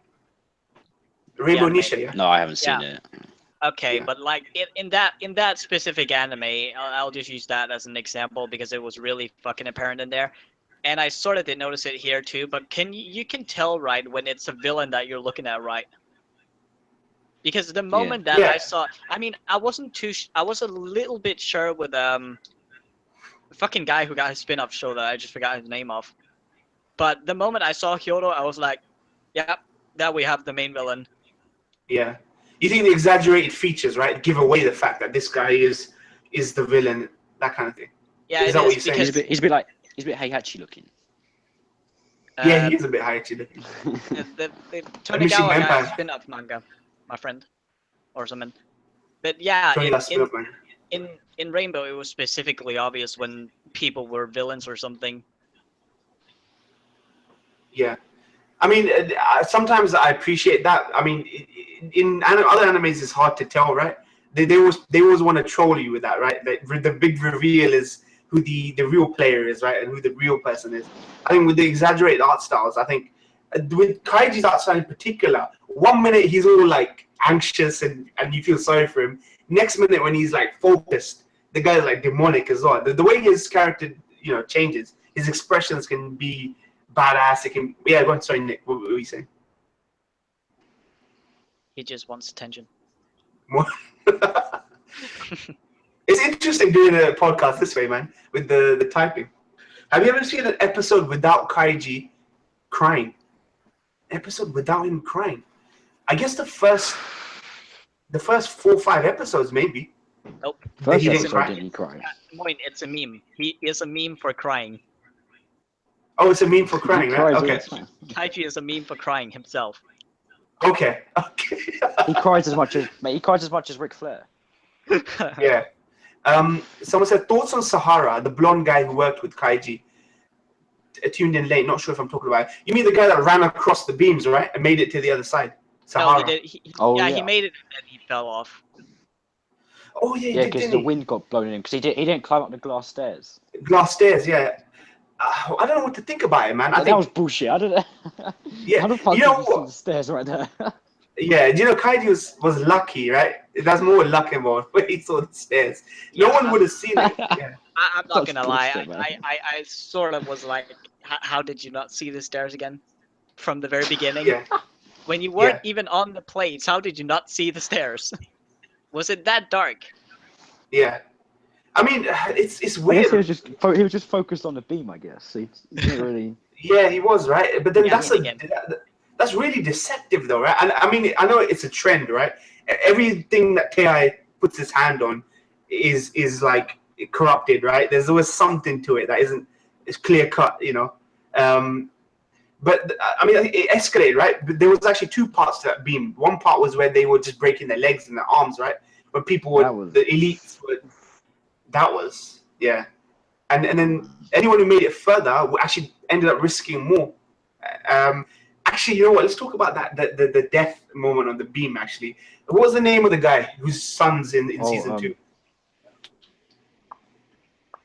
The guy with the glasses. Wait! I'll look it up. Because he had the son as well, right? Yeah. Full Heart? No. Let me look. The guy bailed out basically in the card game. His name? Nick, that's the link for the spin-off. That was a pivotal moment, that memorable moment. Mitsuzi Ishida. Ishida. Ishida, and that moment where he closes his mouth so that when he falls off the beam, he doesn't, Kaiji doesn't waver. What do you think of that moment? That was for me one of the most memorable moments in the entire show. That guy was, and what he did by giving him the 20 million, the coupon. Yeah, the ticket. 20, that was beautiful, man. I think that was really where I thought, okay, this is gonna be my top 10, top 15 kind of thing. You think Kaiji, now that Kaiji's where Kaiji ended up at the end of season 2, he's done enough to pay back all the people that helped him out and got him to where he is? You think he did enough to pay back? Like when he released his son, right? He released his son, which is what Ishida wanted for his son anyway, because Ishida was only there because of his son's debts. I think, was that enough? Yeah, for him to just... Well, it was... I think so, yeah. Yeah, it was, because it wasn't Kaiji's fault that that the father was there, but the fact that he actually helped out his son, I feel like it was enough. Yeah, that's a plot thread that could easily be lost, right? Like in the show. They could have easily lost that amongst everything that was going on in the show. They could have easily just lost that plot thread, like bailing him out. Like it wasn't even something that Kaiji was talking about right until up until the end, where he decided, oh, let me get Ishida's son out. And I thought that was beautiful because it actually brought it back to season 1, and the way it's kind of like, if you're only gonna have 2 seasons, it's a bookend, right? Perfect bookend to what happened early on, what happened at the end. I liked his angry character. What does he say? When Kaiji almost accepts defeat at the bog machine, I thought it was a really interesting turn for his character. I liked his character was angry that he got cucked. I like his disposition as well. I like the fact that, actually, you know what? Let's talk about Kaiji violence, man. Kaiji was through fists, right? He was punching the dude who he nicked the ring off with the patch on. When he needed to survive, he would resort to violence. But they pushed him further and further and further and further, right? Did you want to just see him pick up a piece of glass and shank someone in the neck or something? Like, did you want that? Did you want Kaiji to just go friggin' attack someone like that normal person might do in that situation? Whereas in injustice, Hyodo, just shank him or something. Hyodo. Yeah. Tonigawa, one of those guys. Yeah. I mean, we probably would, but he wouldn't have gotten off with it with his life, I think. So it'd just be a trade-off with his own. Yeah. Do you guys Wait, you know what? Actually, when you just say the guys you really wanted to see Kaiji like hurt, I don't think it was actually one of those two the most. I'd say it was probably the guys who were watching them cross the beam, like the smaller one. They were like breaking their legs and stuff. The people who were watching and like cheering on a certain guy. I think when I saw the amount of people there just watching just for like, the cheap thrill of it, they'll probably forget it the next morning. That probably, like, in a good way, obviously, because I enjoyed it, but I mean, that probably like pissed me off more than anything in the show, because I was like, these are like, just because they're poor, they're still human. Exactly. Like, they have just the same rights that you do, but you're treating them like shit. Yeah. So if anything, I think I'd want Kaiji to, beat all of those guys up, really. Yeah, interesting debate I had with Nick was that I kept asking, like, what scenario, what world does this kind of shit happen in? These underground illegal gambling games where you're betting on human lives, people crossing beams, people that could die. You've got electrocuted beams, and then you've got glass steps that you clearly know that if someone misses that, they're dead. And Nick was saying, obviously, like he says now, this is definitely exists in the real world, like really underground. Like you have the dark web, right? Where you got sinister shit going on in the dark web. You have a sinister underworld, right, where this stuff goes on. Do you want to know more about that, like the world building aspect to Kaiji, the world where this kind of shit can go on, where the human games can go on like this? Because I kept wondering, like, what this all happens in a bubble, right? You can send someone underground for 15 years for slavery. You can make someone walk a beam, and they could die and no one gives a shit. Like, didn't you wonder what was going on, where the police were they bought off, what was going on? TI must be this mega conglomerate that runs everything or something. Do you want to see some of that in future, or is it something that you're fine with? You didn't really bother you? Daniel, what do you think? I think I would. Again, I think the same thing like I was saying about Kyoto's past. Like, I think I'd like to see it a little bit, but it would maybe take the charm a little bit, because you're not really supposed to believe that the show is like that realistic, like to an extent, Yeah. obviously, but it is, you know, like you're saying, it is like dramatized and stuff. So I think bringing in too much of a like realistic aspect, but having like people showing their normal lives and how it would be in the real world, it would kind of like ruin it. It could be like boring as well, to be honest. Yeah. But I think that it would be cool to see like who are just like minor characters actually know about, because they were saying how TI is one of the biggest like conglomerates in the world. So how many people are actually aware of like what's going? If it's just like a normal thing, or if it is like like just an underground thing that no one knows about. Exactly. So you want to see if it's like Mishima Empire or something like a Zaibatsu, like big ass conglomerate. Like you want to see that in the context, right? Because you're thinking these are criminals, but no one seems to be doing police work, right? No one seems to be inspecting their illegal casinos, inspecting their premises. It's all very much underground. I'd want to see that. What about you, Prolly? Do you think you want to get some more world building in Kaiji as we go on in the future? Excuse me, can I have the question again? Yeah, you know how everything happened in a vacuum in the show, right? Everything was happening underground when no one would see it. They were playing games with human people's lives. People were falling off beams. They were playing these made-up games where people's limbs and lives were on the line, right? And obviously, they had no trouble from the law enforcement. And he's got all these henchmen. Do you want to see the grander context of this TI group, this giant group that Hyodo has? Yeah, Prolly. Prolly, are you there? I don't know, man. He's gone, man. He's gone. Another Nick just joined, and Prolly just went. Prolly, we can't hear you. If you can hear us on the stream, we can't hear you. You might need to leave and come back. So yeah, Nick, your thoughts. Let me go on to you before Prolly comes back. Sorry, guys. We're about to wrap up soon, so Kobo Rob, we actually answered that before. What our favorite games from the series were. You can go back and watch, rewind it, and at a later time and see what our favorite ones were. My favorite game is Shinjiro. Okay. So yeah, Nick, this is bugging me for like. Okay. Oh man. That's cool. We're just about to wrap up anyway. I'll just wait for him to come back. So Nick. I was going to ask you, would you want to see more of that stuff? Even though you know it goes on and it is actually true to life, do you think you want to see more of it in the future, like world building? Well, there you are. Probably, yeah, sorry. Yeah, you can continue. Okay.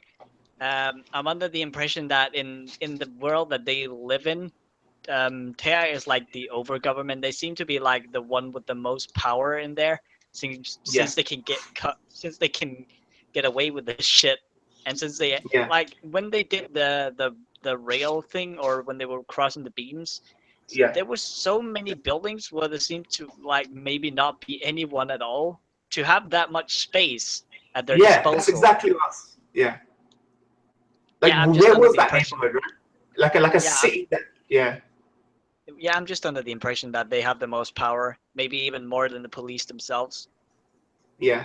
Because it's weird that it's the whole point of the series may eventually be to see, like Nick was saying before, outwit them rather than actually physically harm them, like outwit them from the inside, right?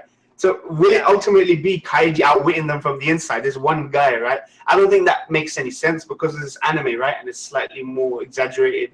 That it might make sense in that universe. So it might actually make more sense not to build up the wider universe. So then you don't have to worry about no cops, no feds, no whatever, investigating and that kind of thing. So you guys in the chat, I'll ask you guys now, anything you want to talk about before we wrap up? Anything you want us to bring up? We actually brought up our favorite games, Kobo, so you can go back and watch that. Any of you guys? Yeah, I'll add one actually. Yeah. Who's your guys? Like, I'm assuming all of our favorite character was Kaiji, all right? Yeah. Yeah. I'd say so. Who would say is your like second favorite character? Oh, I don't think I thought about that. Let me just check. I would say mine is. Sorry, go on. Yeah, see, I was thinking you mean like this Easter in season 1, right? Not his son. Yeah, season 1 season, yeah. I would probably say like he'll probably number 3. I think number 2 would probably be Endo. Even though he's a prick. You like Endo, yeah? Yeah. He's a prick and like did really like him as well, and I kind of liked how he was. Because at the end, like I hated how he took the money from Kaiji, but Yeah. right, and it is a business. At the end of the day, like Kaiji signed the contract. Yeah. At the same time, I was kind of like, well, he is entitled to the money. He is, can yeah. take like whatever he wants. Yeah. So I think he was kind of like, I don't know, he was just like involved in everything, and he was probably just the most interesting character to be honest. All the other characters were kind of like desperate, like losers and stuff, which is fine. But yeah. He didn't diverge from who he was, right? Like, he was in the contract signing thing. If Kaiji had read it, which he should have, we wouldn't be thinking like this, right? We wouldn't. If Kaiji expected it, we'd be completely different. Endo, I can actually understand. But you know what I like? That Endo didn't nick the other guy's money. He didn't nick Sakazaki's money. Like we thought he was gonna cut and run and take all the money, but he only. They were both out cold. So actually, I was fully under the impression that he just do with the contract and take part of Kaiji's money. Yeah. Oh, you thought that immediately he'd only take Kaiji's and he wouldn't take the other guy's money. Yeah, the moment that I saw the letter, I was immediately under the impression, it was just a contract, and and he probably couldn't say it face to face, so he just took the money. Yeah, I thought that was cowardly though, man. He should have done it face to face. That's one thing I kind of like disrespect him on, that he didn't do it face to face. He had to get him drunk and. I think he just did it because he knew that Kaiji probably wouldn't give him the money. He just wanted to get it over with. Yeah. And he didn't want to deal with. Kaiji would cry, so he didn't want to deal with that again. True, but he could have easily shown Kaiji the contract to him. He goes, "Look, you signed this, bro. Like, do it," and that kind of thing. Well, he might have also feared that if he said to Kaiji, like, "Look, I need to take the money," he might have been swayed to not do it. So he might have just thought, "True. Well, I've got the opportunity. I'm just going to take it." Yeah, he would have wormed his way out of it somehow. Maybe Kaiji changed his mind into lending him the money in the first place. He probably would be able to do it again. He actually, he would have been, because all that money would have just been profit, right? That money would have just been personally for him. Like everything else that he done was money he borrowed from TI, or he had debts that he had to pay to wherever he was getting the money from. But everything else would have been profit. So he could have talked him out. I think Kaiji could have. Actually, you don't know, probably. I'm not sure about that. I'm not so sure if he could have actually talked him out of it. You're not so sure. Maybe, possibly. I don't know. Endo and his fucking contracts. He's a stingy man, but he's great. Yeah. Actually, there's one more character I want to talk about that we haven't talked about. The friggin' narrator. What do you think of the narrator in this show? He's this great. Narrator, Hype Boy. Wait a second. Are you talking about Madao? Yep. Madao. Madao, yeah. Hasegawa. What do you think of him? Yeah, he's brilliant. He fucking delivered. Yeah. He would repeat things in threes, right? Whenever one word get repeated, he would repeat a second and a third time to like really, really put it in. Like I thought he was great at hyping up those scenes because it was always at the end of an episode, like it would trail off the episode, and with the imagery, like whenever there was a cache or something, or a game, like Kaiji's climbing a mountain, or there's a Grim Reaper coming out, or monsters coming out, there's a gust of wind. Like it made sense, right? Like it was exaggerated, and you needed someone like your boy Madara to be like pushing that hype and stuff. I genuinely think, yeah. Now we know where Madara's getting some money from these days. Exactly, man. If only he had Kaiji luck. Yeah, they need to. Do you know what Gintama needs to do? I don't know if it's done it. If they can do a Kaiji parody, I'll be happy. Madara Kaiji parody. There's one. It needs to. There is one, yeah. Wait, was there? No, there's not. There's an Akagi one. Wait, Akagi one. Is there? Yeah. I don't remember. There's not a Kaiji one. Like, there's definitely one. There's definitely one of Akagi, but I don't think there's a Kaiji one. I mean, despite it being my favorite, there's just so many fucking references in that show. Arcade Samurai goes, are you gonna watch the Kaiji movie? I might do. I might not react to it, but I might watch it. I didn't even know there was one. Yeah, I mean, if it wasn't for those, Nick actually told me there was one, but I forgot about it. Then when our reactions happened, they were advertising the movie during season 2 of the anime. So I saw these trailers. Yeah. That reminds me, by the way. I don't know. Did you watch it on Kiss Anime by chance? Yeah, I Kiss know Anime. that. Yeah, I know that's where I watched it with you too. But I mean, there was a period where Kiss Anime had trouble and their thing was buffering. Maybe it was just specifically for me, what their radios were buffering. So I watched it elsewhere. I didn't get these movie things. I mean, I didn't know No, I about the didn't get movie in them. advance. I Yeah, down- but where I watched it, I didn't have it. Yeah, I download for Kiss Anime, but sometimes the main videos don't work, so I click on beta server. They've got a drop-down box for Kiss Anime, open load, or beta server. I just download it from there when I watch it on Kiss Anime, or download it from Kiss Anime. Next question someone asks is, our favorite openings and endings. What was your 100%. favorite opening? Easy. Opening You know, two, you know Easily what? second. Actually, I would say actually, this getting into another question as well, but it's actually because of that opening. That's kind of like the first thing that got me into Kaiji, because the first time I heard it, I thought it was like, you know, I knew it was the Kaiji opening when I heard it, and I just thought it was like pretty badass. So that's kind of what got me interested. And I kept seeing, kind of out of nowhere, people kept praising it and stuff. Yeah. Started to watch it, but like that was like the thing that got me interested in Kaiji in the first place. I thought, like, shit, like this opening's really good. I'll check out Kaiji. Yeah. Before. No, Sorry. I did really like the ending as well for season 2. Yeah. That was really catchy. Yeah. Man, you're right though, man. For me, I think ending of season 1 and opening of season 2 are my favorites. I do like the ending for season 2, but I think that song, that kind of almost old school song for season 1's ending, I liked. And then obviously the Fear and Loathing in Las Vegas, that group, that Japanese band, their song for one, it's always catchy. Like you always get that like Parasite's opening music. Yeah, Parasite's music. Me specifically, I did like the first opening because it was short and it was gaggy. But it's that band that did the second opening, Fear / Loathing in Las Vegas. I really love their stuff, even though I've only heard them like 3 different shows now. Yeah. But I like it, so I really loved it. Nick, sorry. Oh, and also I am one of the few who maybe didn't like the endings as much. Specifically the second one, I didn't actually like it at all. But that's just me. I found that funny, the second ending. Yeah, with I thought it was. Yeah, me I too. thought it was funny, It was but great. It was just the song specifically that I didn't really get along with. Yeah, I guess the song you can understand. I don't know. I used to want to cut, like when I was reacting, I used to want to just close and move on to the next episode. But when the Mikoko imagery with the lunch in the park was happening and Mikoko was just licking Kaiji's face, I was like, that's dirty, man. I found that hilarious because Mikoko's obviously got like, she's normal looking, but then when you get to the face, it's like monster. Dog. Dog, yeah, basically a dog. That actually reminds me of something, by the way. Before you go to Nick, if you didn't, but if skipping her entirely, we didn't actually. I don't know if we saw any other females, but do you think if you read the manga, or if they actually continue the anime, do you think they're all gonna look just as fucking horrible? I hope not.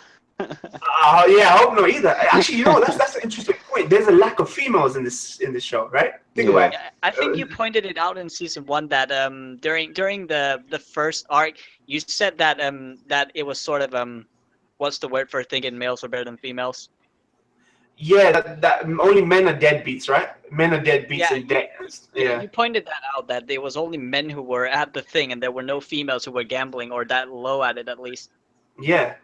That is interesting though when you think about it. There's no female in that series.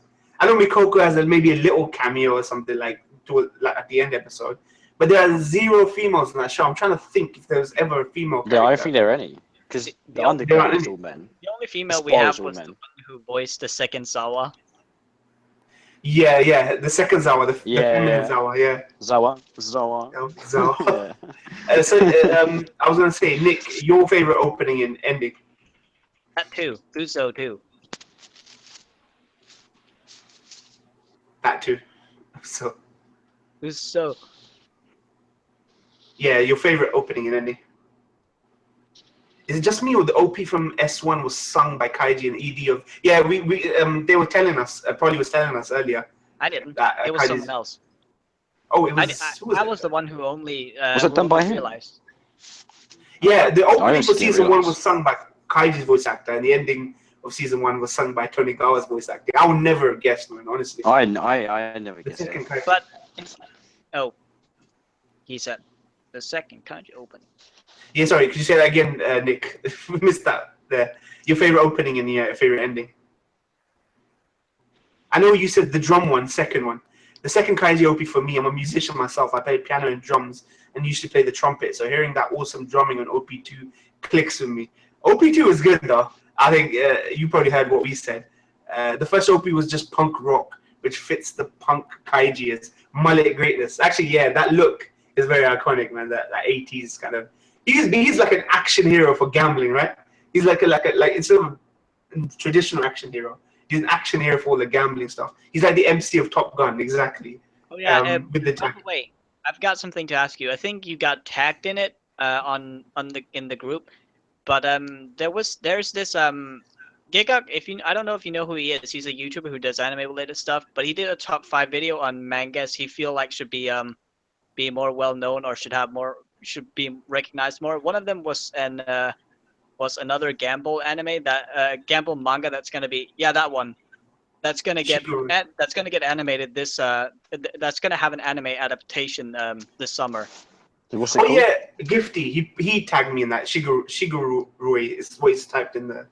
Yeah, I don't know what the other one was. The other one was a really gory anime.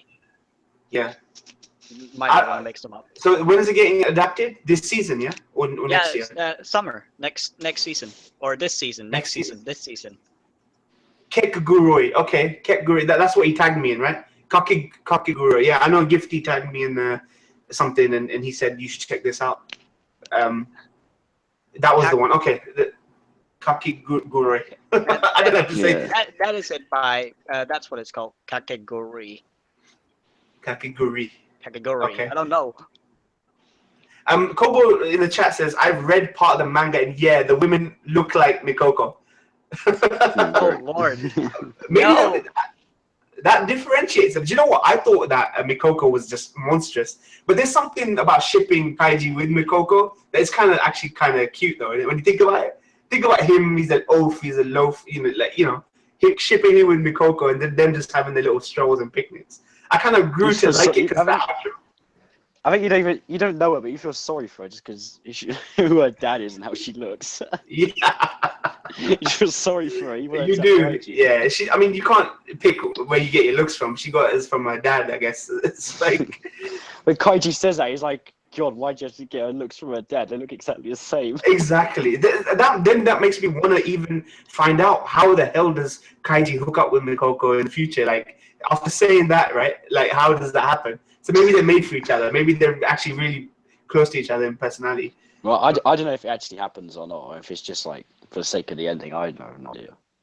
Do you think it was original then that they just made that up, or you think maybe in the future? I'm hoping maybe. I mean, I sort of know what it is because I went on Mal and looked at the description and stuff, so I sort of know what their deal is.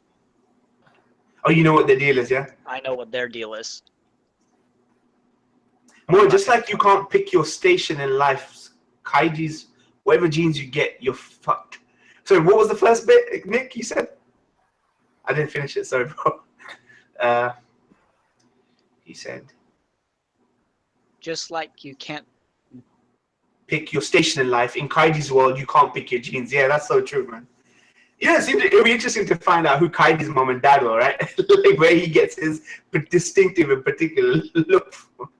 I mean, she could get a nose job. A nose job. Yeah, someone actually saying that before, man, getting a nose job.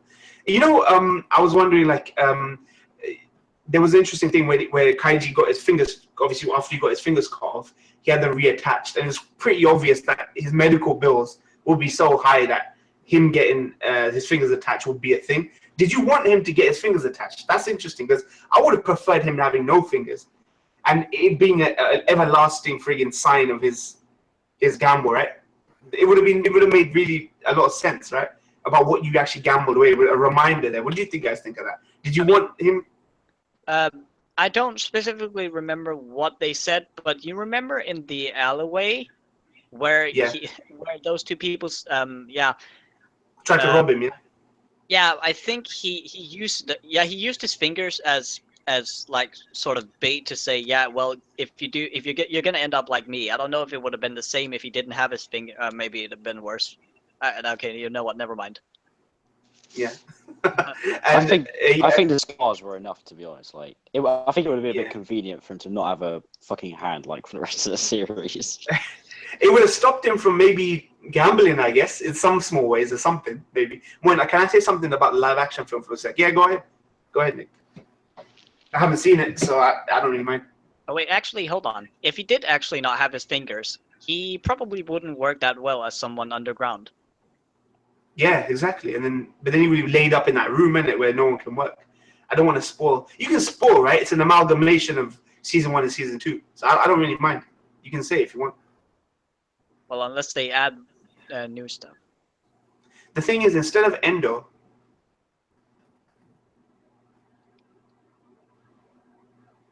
Tonigawa is the guy that helps Kaiji. Yeah, I heard that. They did brought say it back. that. They did say that Yeah. Tonigawa was going to be in. Yeah, I saw that in the videos. The season 2 had the trailers for it, and they brought Tonigawa back. Screws him in the end like Endo. He screws him in the end. But isn't that interesting since Tonigawa got fucked over in season 1? Yeah, I wanted to see more Tonigawa. It makes. I guess I understand now why there's a spin-off of Tonigawa, right? Because he was an interesting character. Tonigawa sort of. I mean, I guess it could work in the movie. It's just how it's fucking executed. Yeah. Because now he has a proper reason to fucking hate Hyodo now. Oh, he does. No, I feel They see bad him as a for partner to his Tonigawa. forces. Yeah, same. Yeah. I mean, like, you can't get away from that. You're going to have scars for life after that, man. I would have liked actually... Yeah. I think Kaiji actually kind of made me feel a bit sorry for it, because at first, like, I hated him. I was like, this guy's a prick. But then when Kaiji was actually kind of explaining that he's Hyodo, he's kind of just like a puppet. He's just another tool. That's kind of when I thought, like, I don't know. I know he's still a bit of a bastard and stuff, but yeah, he's nothing like Hyodo. Like, he is just a puppet. And yeah, compared he to is, yeah. Hyodo, he's weak, and like he doesn't really actually have a lot of power. He just kind of power over Kaiji. It's like Ichijo, isn't it? Right? Ichijo broke down, innit, after Kaiji won the jackpot, and you can just see that these are just. I didn't like Ichijo. I didn't like him either, but in the end, I felt sorry for him. When he's saying that he was going to come out and, like, their war isn't over and stuff, I actually hope that he would get out, like, as soon as possible. Yeah. Like, he's a puppet as well. Yeah, sorry, Prolly, you want to say? I don't know if this was mentioned in season 1 or season 2 for that matter, about how Tonigawa got the position that he had. Was it? I don't know, but his position was replaceable though. In season 2, they didn't have any problem replacing him. Because I mean, just like it's shown in the anime that, or the series in general, that anyone will do anything for money if it's the right amount. He was good at what he was doing because he was playing against Kaiji, and he played against other people in that e-card game and won on it.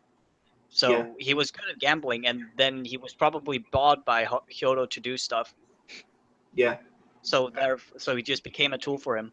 I hope that doesn't happen to Kaiji though. At some point, Kaiji becomes that kind of person.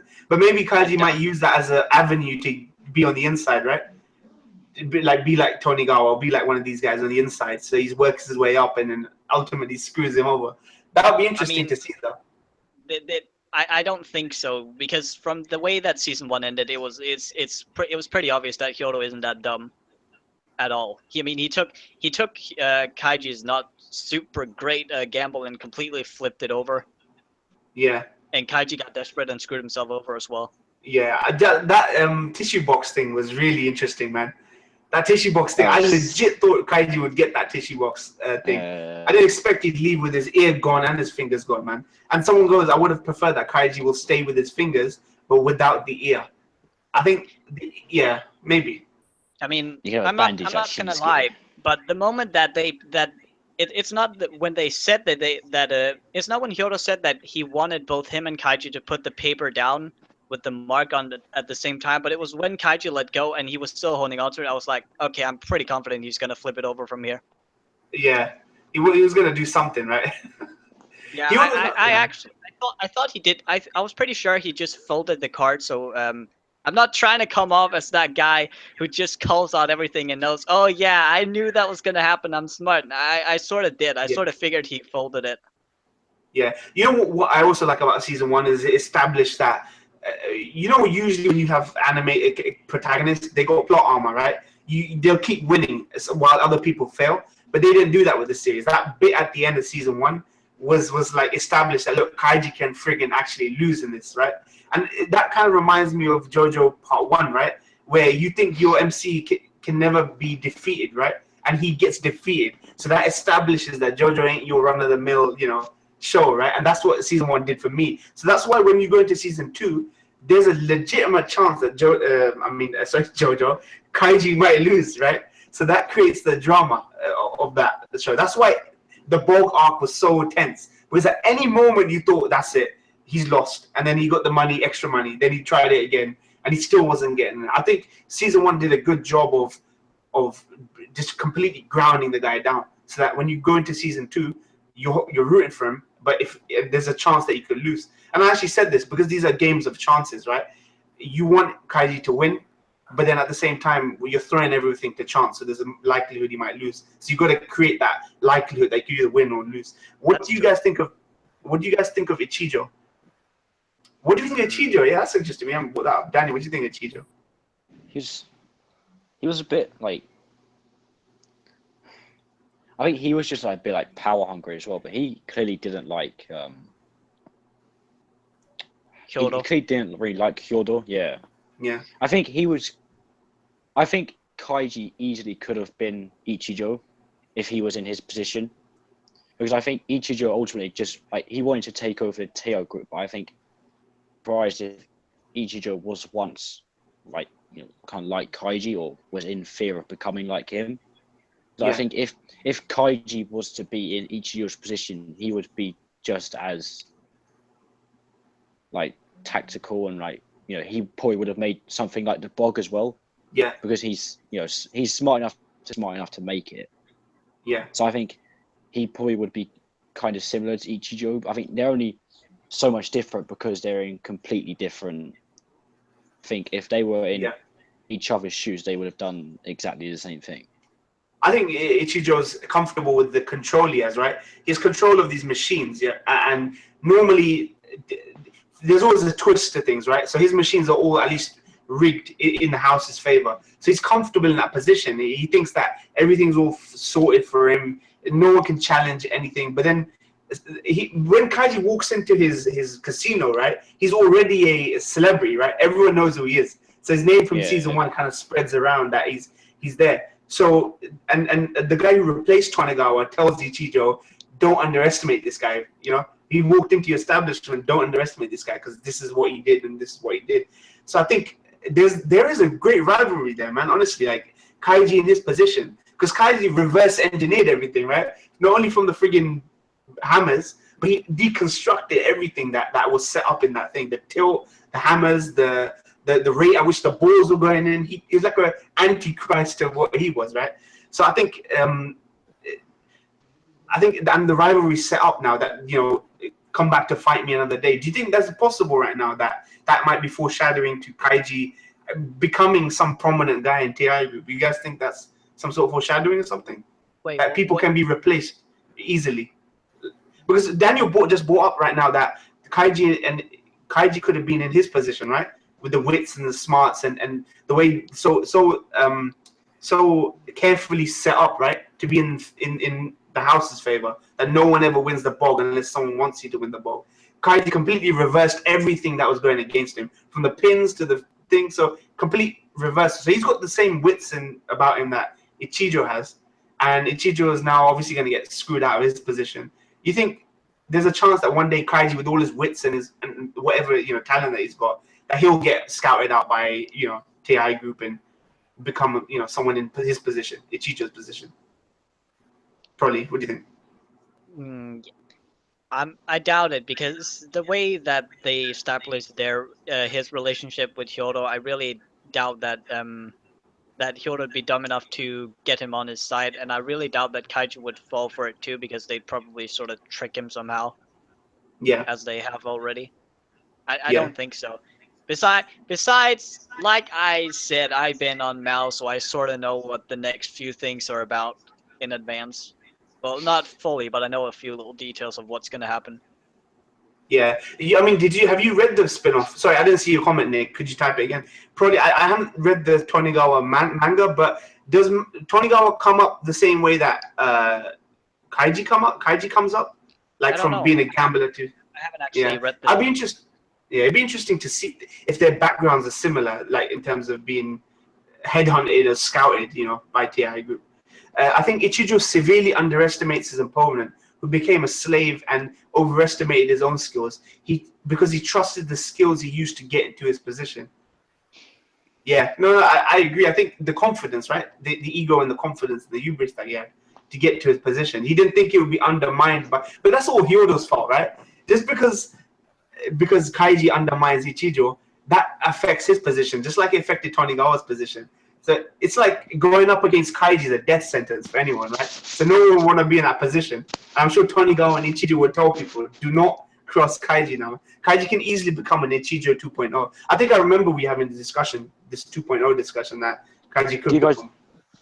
Do you guys think that at any point in this, like, obviously I don't know if it's happened already or if it will happen, but do you think at any point in the series, like, Kaiji will turn into someone like Ichijo, or maybe like even greater, where he will be like on the other end and there'll be someone else like trying to take him down? I really don't think so. I don't think his morals will allow it. Then again, man, this manga, the guy who created the manga goes to dark places though. He might do. You never know, because they've already established that Kaiji's still got his flaws, right? Like he doesn't learn, right? So maybe, possibly, just to get a one up on someone, he'll take on that position. There could be a scenario where maybe like he gets taken in by like Teo group or something. Maybe because like, I mean, Hyodo obviously thinks quite highly of Kaiji, so maybe Ichijo will like he'll bring him in or whatever, and he might say like, okay, if you can kind of survive 30 days without so and so happening, whatever, then he'll. Yeah. I mean, end of season 1 and even like end of season 2, Kaiji didn't seem like a dude that was hell bent on revenge against Hyodo. He didn't seem like that guy, the kind of guy that's like, I will form my resolve, I will take on Hyodo. Kaiji might become a darker character, and I can imagine an arc where he needs reality to slap him in the face and show him what he's become. That would be fucking awesome. It would be, man. It would be awesome. An organic progression of that character, right? After what he's been through. Daniel, you there? You know what? You know what keeps happening? Yeah. Is that because like I'm on the Hangouts app here? Yeah. And for some reason, like sometimes like my music just plays like for no reason. Yeah. And then that's kind of what's stopping me from like hearing you guys. But the song that keeps playing is the season 2 opening for Kaiji. And it keeps playing, so I can't hear you guys talk, and then I have to hang up and then come back on the call. Who's playing the music? I'm not playing. I don't know. Yeah, I don't know. It's just my iPad. Like it's just like fucking. Oh, okay. Like, just playing the music. Yeah. Okay. It's the Kaiji opening that's stopping me from hearing you. It's God himself. Nick goes, I feel like playing it now. Yeah, this is reminding you to watch. It's a message. You know what? I'm going to wrap up here, but the last question I want to ask you guys is: do you think it's likely we'll get a season 3 of the anime? We were talking about this briefly before, but before we wrap up, do you think it's likely we'll get things? LOTGS is coming back. Baki the Grappler is getting a new anime. Lots of revivals, right? Are coming. Do you think we'll get a season 3? Isn't Madhouse like becoming very busy soon with One Punch Man and a few other things I know of? They would be, but someone else could do it. Maybe. I think a lot of the time. No. I think a lot of the time, like Madhouse have kind of done like a lot of long-running anime and stuff. Like they did Hunter x Hunter, and they did Monster, right? Yeah. They did Monster. Yeah, they did Monster. Like, and they've done like not only a lot of like notable anime, but they've done like quite a few long-running anime. They did like Ippo as well. Yeah. If they do want to do like, I know Kaiji isn't as long as like Ippo or JoJo, but if they do want to do something that is like really long, they could always bring back Kaiji. I don't see why not. is popular enough, and it's aired in it has good 2011. enough ratings. Yeah, 2011. So it's been just over 6 years since it was. 6 years is a lot though, man, for an anime to be. Then at the same out. time, look how long it took for Parasite to get an anime. Wait, how long was that? True. It's an 80s manga, right? Parasite is. Yeah, I think so. 80s? Like Something yeah, like it's that. manga Yeah, it's, maybe 90s, but I think 80s. Yeah. But you know what? Shows that actually cut off before they actually finish their run, right? With adapting the material, like Hunter x Hunter still not come back. Obviously, Kaiji still not come back. I mean, the manga's coming back, but we're not sure about the anime. Oh yeah. Yeah, that's what I said. RK Samurai was movie a big fat thing is what he would say if you see the balls rolling. If Khan was at the bog Big fat machine, thing. you big fat thing, get in the hole, you big fat thing. Big fat thing. Yeah, so I don't want. That's the last thing I want to hear Khan say, man. Yeah, Khan saying that. That sounds a bit dirty, man. Yeah, it does, man. It was not as dirty as what I was saying in the last episode. I was telling the balls to gang rape the third trace home. I was like, well, yeah. You're a good David man. Find one side as a gang rape. Yeah. So, Nick, do you think if we do get another season of Kaiji, it will be in the next couple of years? Do you think it might actually be longer? It might be 6-7 years, maybe 2-3 years. What do you think? Will we still be on this earth? 3 to 4 years old. Will we 3 to 4 years. Yeah, no, I'm just saying, like, it could be like 20 years until we get one, like centuries. 3 to 4 centuries. It's got a better chance than Hippo. Put it that way. Better chance. It's got better chance than Hippo. Yeah, it's got better chance than Hippo. Kind of. How do you know? Do you guys any of you guys know how well, like, relatively? Let's talk about Ippo and Kaiji right now. Did the manga and the anime do well, like comparatively? Ippo manga or Kaiji anime? Sorry, Ippo anime, Kaiji anime. But do you know if it did well or not? But you mean in terms of like sales or in terms of the quality? I want to know it.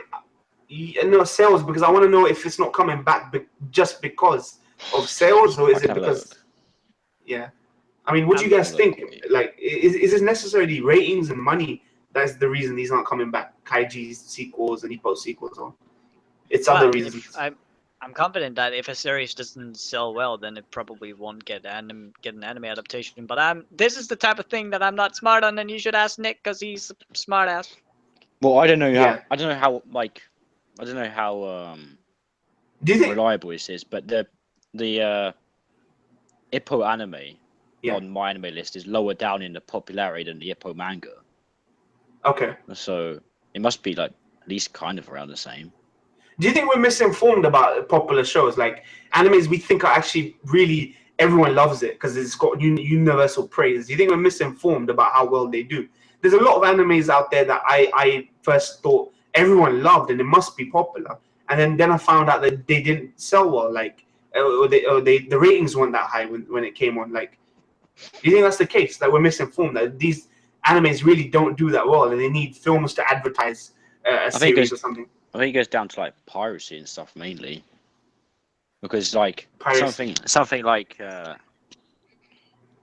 if you're on Crunchyroll or something, it's different. If you're like Crunchyroll or Netflix or like popular legal service, then it's a bit like easier, I guess. But for like some anime that on stuff like Crunchyroll or Netflix, most people are just gonna watch it on like Kiss Anime because they don't want to pay 20 quid or 25 quid to watch it. D Berserker says that he heard season 2 was a financial failure. I was actually, someone said this before. I thought to myself, it must be that people will read the mangas, right? But gambling is an older gentleman's pastime, right? Like in Japan, whenever you think of gambling, you see older gentlemen at the pachinko machines, right? It's just aimed mainly at them. You think maybe Kaiji's just didn't appeal to a wider audience when the anime came out? That it's about middle-aged dude. I mean, not middle-aged, but like 30-plus dude. I don't know if this matters on a weekly basis, but imagine I remember I read a review on Kaiji, and I think if I did the same thing, I'd probably go insane. But imagine that you watch Kaiji weekly, because the pacing, I'm not gonna lie, the pacing of Kaiji is really, really, really slow. Yeah. Imagine watching that Buck arc. Imagine watching the Buck bit, 1 episode per week. Oh man, I can understand what you're saying, man. it would have tried people's patience, right? People might have dropped Yeah. off if when it started sagging in the middle. Yeah, you're right though. I can understand why ratings wouldn't do well. I think ratings are what determine it, right? Before the Blu-rays even come out, if the Blu-rays come out in Europe or America or whatever, the ratings have to do well in Japan, and in Japan they'll axe a show straight away, man. If it doesn't do the ratings and numbers that they need to. Someone brought up the OST for Kaiji. Let's talk about that before we wrap up. The OST for Kaiji, man, friggin' awesome, man. Everything from music that plays within it, intros, outros, Zawa remixes of Zawa music, and that they've taken it to the consistent, man. I loved it, man. Is there any particular track you like or you remember from the show? Yes, there is. There is. What is it? Let me double check what it's called. I don't know. There's one I know. I don't know the name though. I'm gonna find out too. It's called Chorus. Chorus. That's probably my favorite one. Yeah. If you look it up, then you'll definitely recognize it. Yeah, there's one I really like, and I constantly pointed it out. I think it was the latest one. I love that song, and it plays frequently in moments of like struggle. And I forgot what it's called. I'll probably know what it is afterwards. But there is one particular song I really like from it. Yeah, Nick knows. Seems to know. Just checked Chorus. Okay. Yeah, that's a good song. In fact, all of them are good. Is there anything you like, probably? When it's Kaiji's in Despair. Okay. I don't know what it's called. I just Despair's know a it good has one. this electric guitar bit, I think, but I don't know the name. I never looked it up actually. I know what you're talking about. It's that one, yeah. It's got that electric guitar. I think I know what you're talking about. I mean, there's one, prominent one, but the whole thing with what does Zawa mean, by the way? Someone told me once, but I forgot what they said. Does Zawa mean something? It's like George has that minute. Yeah. Oh, actually, the one called Wish is pretty good now that I'm looking at it. Yeah, that's the the one. Wish. Yeah. Hey, Zesef back. Do you want us to talk about anything before we end the stream, fam? Since you're here, is there anything you want us to end on? Yeah, we're still going. We're about to wrap up though. We've been going for like 2 hours, just over 2 hours. If there's anything you want us to discuss quickly before we wrap up, let us know in the chat. It's been awesome though, man. Daniel, Nick, Prolly, man. It's been great today. That Kaiji greatness. That Kaiji greatness. I'll just wait for the chat. Kaiji's future waifu. Well, Zawa is like onomatopoeia. So it's like not menacing, but like in JoJo. It's similar, I guess, in that sense. Rocket League or Friday. I'll tell you later, Ryan, man. Is there anything you want? Kaiji's waifu. We know it's Makoko though, Zesu. Are you guys looking at the chat right now? Daniel, probably. No, I'm looking not, through the soundtrack to find my song. Zawa symbolizes tension. You know what? I think the chat's out of ideas now. So I think you're talking about Basement. That's the name of the OST. Basement. Prolly or me? Who are you talking to? Who you mean? I don't know. Where are you looking at? I thought you were talking to me. No, someone in the chat called RK Samurai says, I think you're talking about Basement. That's the name of the OST. Moin, I love this track called String of Light. I'll have to listen to it. I found it. Let me look it up. Let me see if it's the one. You can play it in the background if you can. If you catch it slightly on the stream, it's fine. I can't, but it's not this one. Okay. But needless to say... What? What was the last one? Sorry? The one that I looked up? Moin just said one. Had like a few words. Basement. It's called Basement. Bassment. Yeah. Will Kaiji's art style put new viewers off if there's a season 3? Actually, that's an interesting question. I think it might, though. I'd hope not, but probably it would. With today's pleb audience, it might do, man. I mean, think about season 2 when it came out, right? Like, if it didn't do well then, it probably has less chance of doing well now. Oh, it's a good... That one, yeah, that's the song. Yeah. Did you hear it? Yeah. I like that, yeah. That's awesome, yeah. I know my song is related to when some crazy stuff happens, or if someone starts crying, or if someone's about to die, or something. Yeah, there's a one that plays briefly whenever that happens. Sick OSTs, as if knows, man. Koborop says my favorite song was Wish, Beginning, and Phoenix. Sounds grim. Beginning is a good one. Yeah, Kaiji. beginning season 1. Ah! But this was my favorite one. Wait, I'll play it. You can play it briefly. It should be fine. Yeah, I'll play. There was one bit in particular that I kind of remembered. Hyper Zawa is my favorite OST. There were songs that had Zawa integrated into them. Oh yeah, Zawa. I'm listening to one of them right now called Dai Sawa Zawa 1. That one is good. And there's another one. This was the one. Oh, it's the one! This was the one I really like. I'll skip into it. Wait.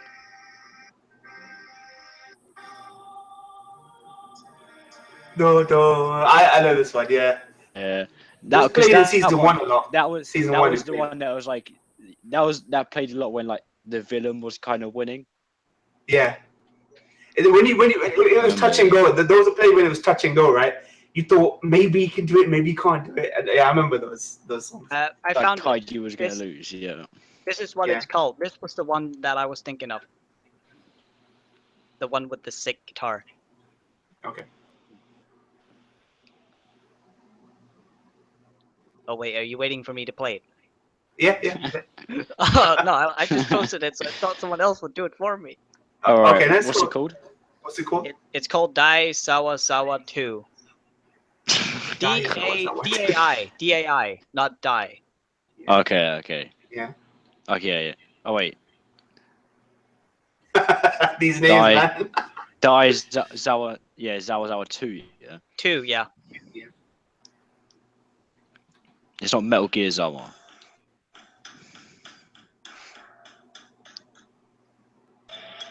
Oh yeah.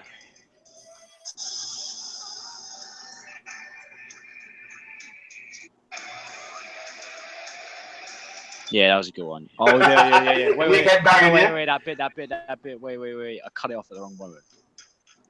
They're twins, SF, man. Dan and Charlie are twins, so they do right. sound similar, yeah. Wish is legendary. Our people, so you know what, we'll wrap this up now, but yeah, I think that was awesome, man. Thank you guys for joining us, man. Zesif, Nick, Kobo Rob, D's Berserker, Arcade Samurai, all you guys, and even you lurkers. I think that was brilliant, man. If you want us to do something like this again for any other animes that we're interested in, and Daniel, if you want to suggest something, Nick or Prolly, man, for future. So we're going, Nick, you would say something?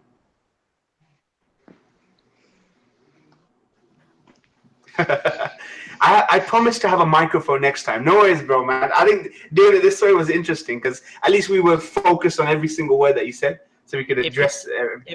If you don't have a microphone, we will torture your fingernails.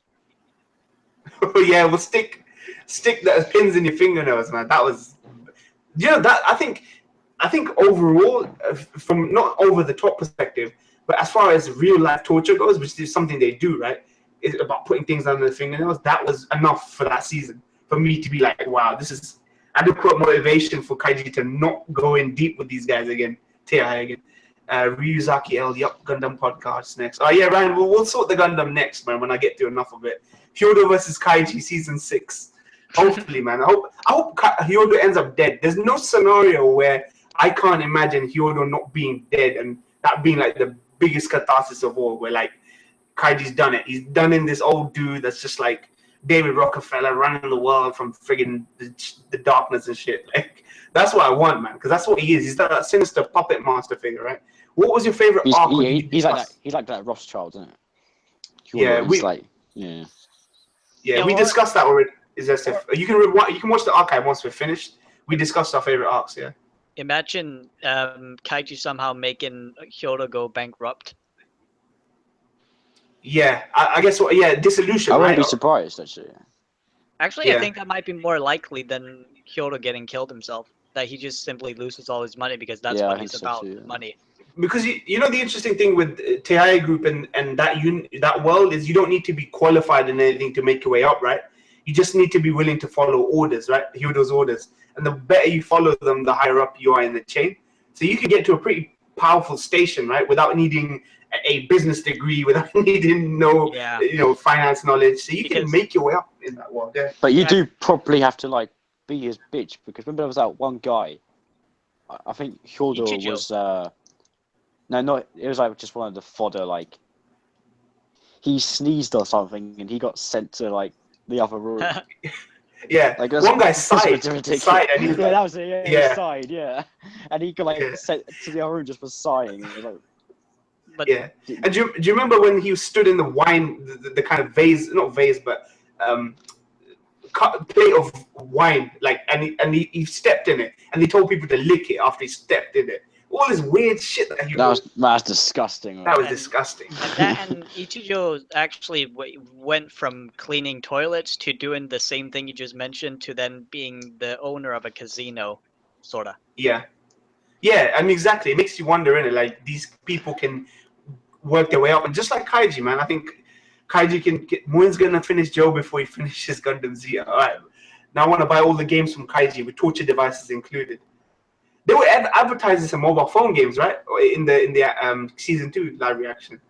They were showing, like, mobile phone games. You play the microtransaction games. Every gamble Kaiji will do bigger than the last one. What could be the biggest gamble of all, though, man? Think about his it. Like, life. They need to keep... Yeah. You know what? It's interesting, Daniel, which I relate to Gintama, is that Madara wouldn't be the character he is if he wasn't in the circumstance. So if they suddenly made Madara this functional member of society with a steady job, he wouldn't be the Madara we want, right? So same with Kaiji. If you make Kaiji not a bum, destitute, broke fool, it would go against the guy's character. So you got to keep him in these giant stakes gambles, right, to keep him interesting. If Kaiji was, middle class going to Spain every summer, then he wouldn't be Kaiji. Exactly. Yeah. Exactly. Yeah. So that's how you can kind of compare Madara as well, like ironically with Kaiji. That lady. Imagine Kaiji versus Madara, battle of epic proportions. But that's the thing though. There are two favorite bums. Yeah, two favorite bums, man. Kaiji is a little bit smarter though. He has a bit more luck than Madara. But Madara's got his in the coma with him, man. He's got Gintoki and stuff to sort out. And he has his sunglasses. Yeah, he does. Kaiji versus the narrator. Too meta for me. The narrator, man, that would be jokes, man. Maybe he's the guy that's secretly helping Kaiji out with his voodoo magic. I would say about the narrator, actually, like, yeah, we've all seen JoJo and Hunter as well. Yeah. Right? Yeah. Most of us have. Did you? How did you guys rank the narrator compared to the narrator in JoJo and Hunter? I wasn't that smart around that time, so actually I'm one of the people who didn't even fucking realize the narrator was supposed to either piss you off or you were supposed to like him. I just enjoyed the shonen because I was a fag at that time. Oh man, narrators are great. Yeah, the top great one. Yeah, Hunter, JoJo, and Kaiji have great narrators. I think Hunter's is maybe slight edge to the one in Kaiji. Kaiji, he was more about repeating the words multiple times, like I was saying, right, to hype up a scene. So someone will say something and then he'll repeat it 2 to 3 times just to like emphasize it. Chinchiro. He states the obvious, but yeah, I think he's there kind of for comedic effect. Hey, yeah, that reminds me. Maybe it's just another one of Madao's part-time jobs. Yeah, it's just a job. What is? Actually doing narration, yeah. Yeah. Well, yeah, you know how they say that the anime industry like doesn't pay well and whatever, yeah. Yeah. With Madao, it's not paying him very well. Yeah. He ain't getting a lot of money for the narrator for Kaiji. That's art imitating life. Exactly, man. I think that's why I like Madao as a character. I know we've gone off a tangent. I'm gonna wrap it up soon, but yeah, we can all. The person I first resonated with, apart from Hata, was Madao. I think, and no one forgets that the two people I really like were Hata and Madao, right? And Madao for the reason that he's a broke dude that you wanna get behind, right? And for the same reason I like Kaiji, because he's this broke dude, good guy at heart, wants to do the right thing. You can get behind him, you want to see the small victories he has, even though he fails a lot of the time. I'm reading third part of the manga and it's cool, but nothing special. I have to wait until the end. Then is when the things always get interesting, Kogoro says.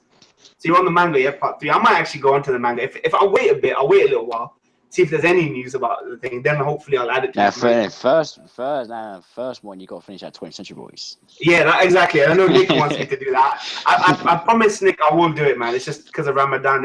I don't have that one extra hour to do things. Nah, Kaiji manga is pretty long. You can't read 20th Century Boys during Ramadan because it's a bit, it's a bit exciting. Sorry? What is 20th Century Boys might not classify as suitable for Ramadan. Oh, I think it is so far. It's decent. It's a bit like thrilling. You know what I mean? Gets you a bit solid. Okay, I get what you're saying. I gotta tone the excitement down till after I finish, right? Yeah, exactly. I don't know, man. Yeah, I've got a list of things I want to get to. Kaiji is definitely now added to it. I didn't expect to like it. Did you guys expect to like it? Before I wrap up, I keep saying wrap up, but before you went into Kaiji, did you expect to like it as much as you did? You heard it was about gambling, right? Gambling psychology. Did you think you'd like it as much as you did, Daniel? I think I definitely had quite high expectations for it, but yeah, I don't think like going into anything I really expect to enjoy it that much. Yeah, it mainly was like how quickly I think I finished in like a week, which I think for a lot of people would be kind of like the quickest I've ever finished something that long. Yeah, like I definitely didn't expect it to finish it that quickly. I didn't expect it to like hook me as much as it did. I think that I don't think the enjoyment is what took me by surprise. I think it was just like because like with Monster, like I enjoyed it like just as much, but it didn't hook me as much because there wasn't as many like cliffhangers and stuff. Yeah, which isn't a knock on Monster. I loved it, but you know what I mean. Yeah, I mean a lot of things we go into, we don't expect to like what it is just on the synopsis alone, right? Like it's not something you ever watched or resonate with, but you end up liking it, man. Like even with Gintama, I didn't think I'd end up liking it as much as I did, especially when I started it. Probably. Did you think you'd like it quite as much as you did, right? Before you went into it, were you expecting it to be middling? What do you think of it before you went in?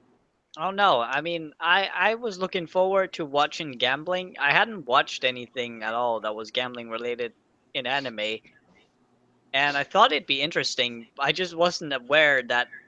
I mean, I thought not even to the extent of the what they did in the very first game with rock paper scissors. Yeah. Okay, maybe before he was thrown into that little box area where I thought he'd be a slave. Before that, yeah, I just thought they'd be gambling forever. I wasn't aware I wasn't aware they were gonna start throwing their lives on the line and shit. Which is why, not really related to throwing away your lives, but I will be on that that other gamble anime because of it as well.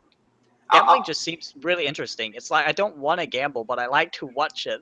Yeah, that's exactly it. Nick, I'm reading the actual YouTube chat, not the group chat right now. But whenever you type something, I can see what you're saying on top of your picture.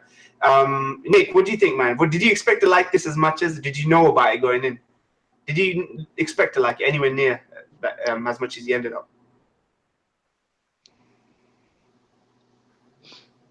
Kaiji was the first time that I completed. I had a good friend who hyped it up for me. Okay, hype is good though. But I'm sure you tapered your expectations going in naturally, I think.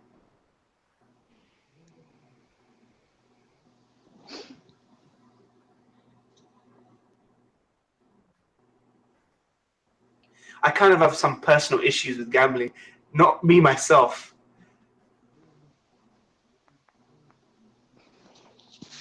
But some friends and family who fell deep. So hit home. It does hit home, man. Like, it's a pit, right? They've often shown it as like a bottomless pit that gets deeper and deeper and deeper. So I can understand, man, that you could resonate with it. It really is that way. And it's a dark anime, man. It doesn't shy away from that stuff, man. It doesn't shy away from it. They didn't mean to depress you. That's cool, man. I have no problem with gambling, man. Thankfully, man. Let's keep the stream happy. Actually, yeah. Oh, well, just quickly, I just wanted to say as well, actually, when I was watching, I think mainly when I watched maybe the first 10, 15 episodes, whatever, I think it actually made me think quite a lot. And usually, like anime, even I know a lot of anime kind of target to make you think a little bit, but usually they don't. I kind of just think, it's just like an anime, like whatever. Yeah. But I think Kaiji actually made me think like shit. Like I know it's like dramatized, but like this can happen to like anyone. Yeah. And it did make me think like if you fuck up, then you can like fuck up a lot. Yeah. it has a like a domino effect, man. It can build up on you really quickly, especially the interest stuff. And one thing's interesting is when I started Kaiji, when I first saw the rock paper scissors game, I thought it was like Togashi type thing. With Togashi loves to like Greed Island and that kind of thing. He loves to create something and then it tangle up in his own web, right? I thought Kaiji after the first arc it would be that convoluted. Like, not in a bad way, just convoluted for the sake of drama. I thought, okay, this is what Kaiji is. The minute episode 9 hit and we saw the stakes, right? Completely naked, stuck in that room, on the inside looking out. And I thought, wow, this is about more than just games, right? He's trying to make commentary about the bonds that you make with people. Are they sincere? Are they of mutual benefit to each other? Are people doing it, for selfish reasons? And the same with Joe, right? Like, Joe is a character, Ashita and Joe, where he distrusts authority, right? Because he thinks they just want to use you for their agendas, right? And Kaiji's quite the opposite. He's too trusting of people, and they all took advantage of him. So I feel as though it had a lot to say, man, in that regard. Joe did. And last thing, the way they draw Kaiji's eyes, like making the wiggly, tense situation so expressive. Yeah, when they're all kind of like clouds, right? They draw them all wiggly when he's anxious and stuff. Yeah, I like that his face can suit the situation he's in, right? So last thing I want to ask you guys before we end it is, where is it in your top 10, top 20? Where's Kaiji in your top 20? I'm not sure where it is. I can give you a rough estimate. I'll start with you, Daniel. Is it in your top 20 at all? Has it made it into your top 20? That's not even a question. Of course it is. Where is it in your... Around 5, 6, something like that. 5 or 6, that high, yeah. I know you have a lot of animes that you really like around surrounding Kaiji. Yeah, I mean, my top 3 is like pretty solid. It's like my top, if you're including manga as well, my top 3 is Gintama, Toy Century Boys, and Ippo. Yeah. But after that, it kind of gets a bit like, it kind of changes a little bit. Yeah. So I'd say it's around 5, 6, 7, that kind of area. Yeah. Prolly, what about you? Where's it in your top 10 or top 20? I'm as much anime as I've seen, I'm too dumb to maintain that kind of list. So I've decided I started with 5, then I went down to 3, and I'm staying here. But it is in my top 10 somewhere above 5. Yeah. Somewhere. Nick, where's it for you? You can give a ballpark. You don't have to give an exact. Top 10, top 20? Top 50.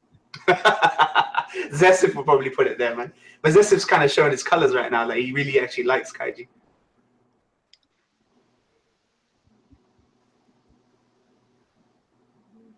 In YouTube chat.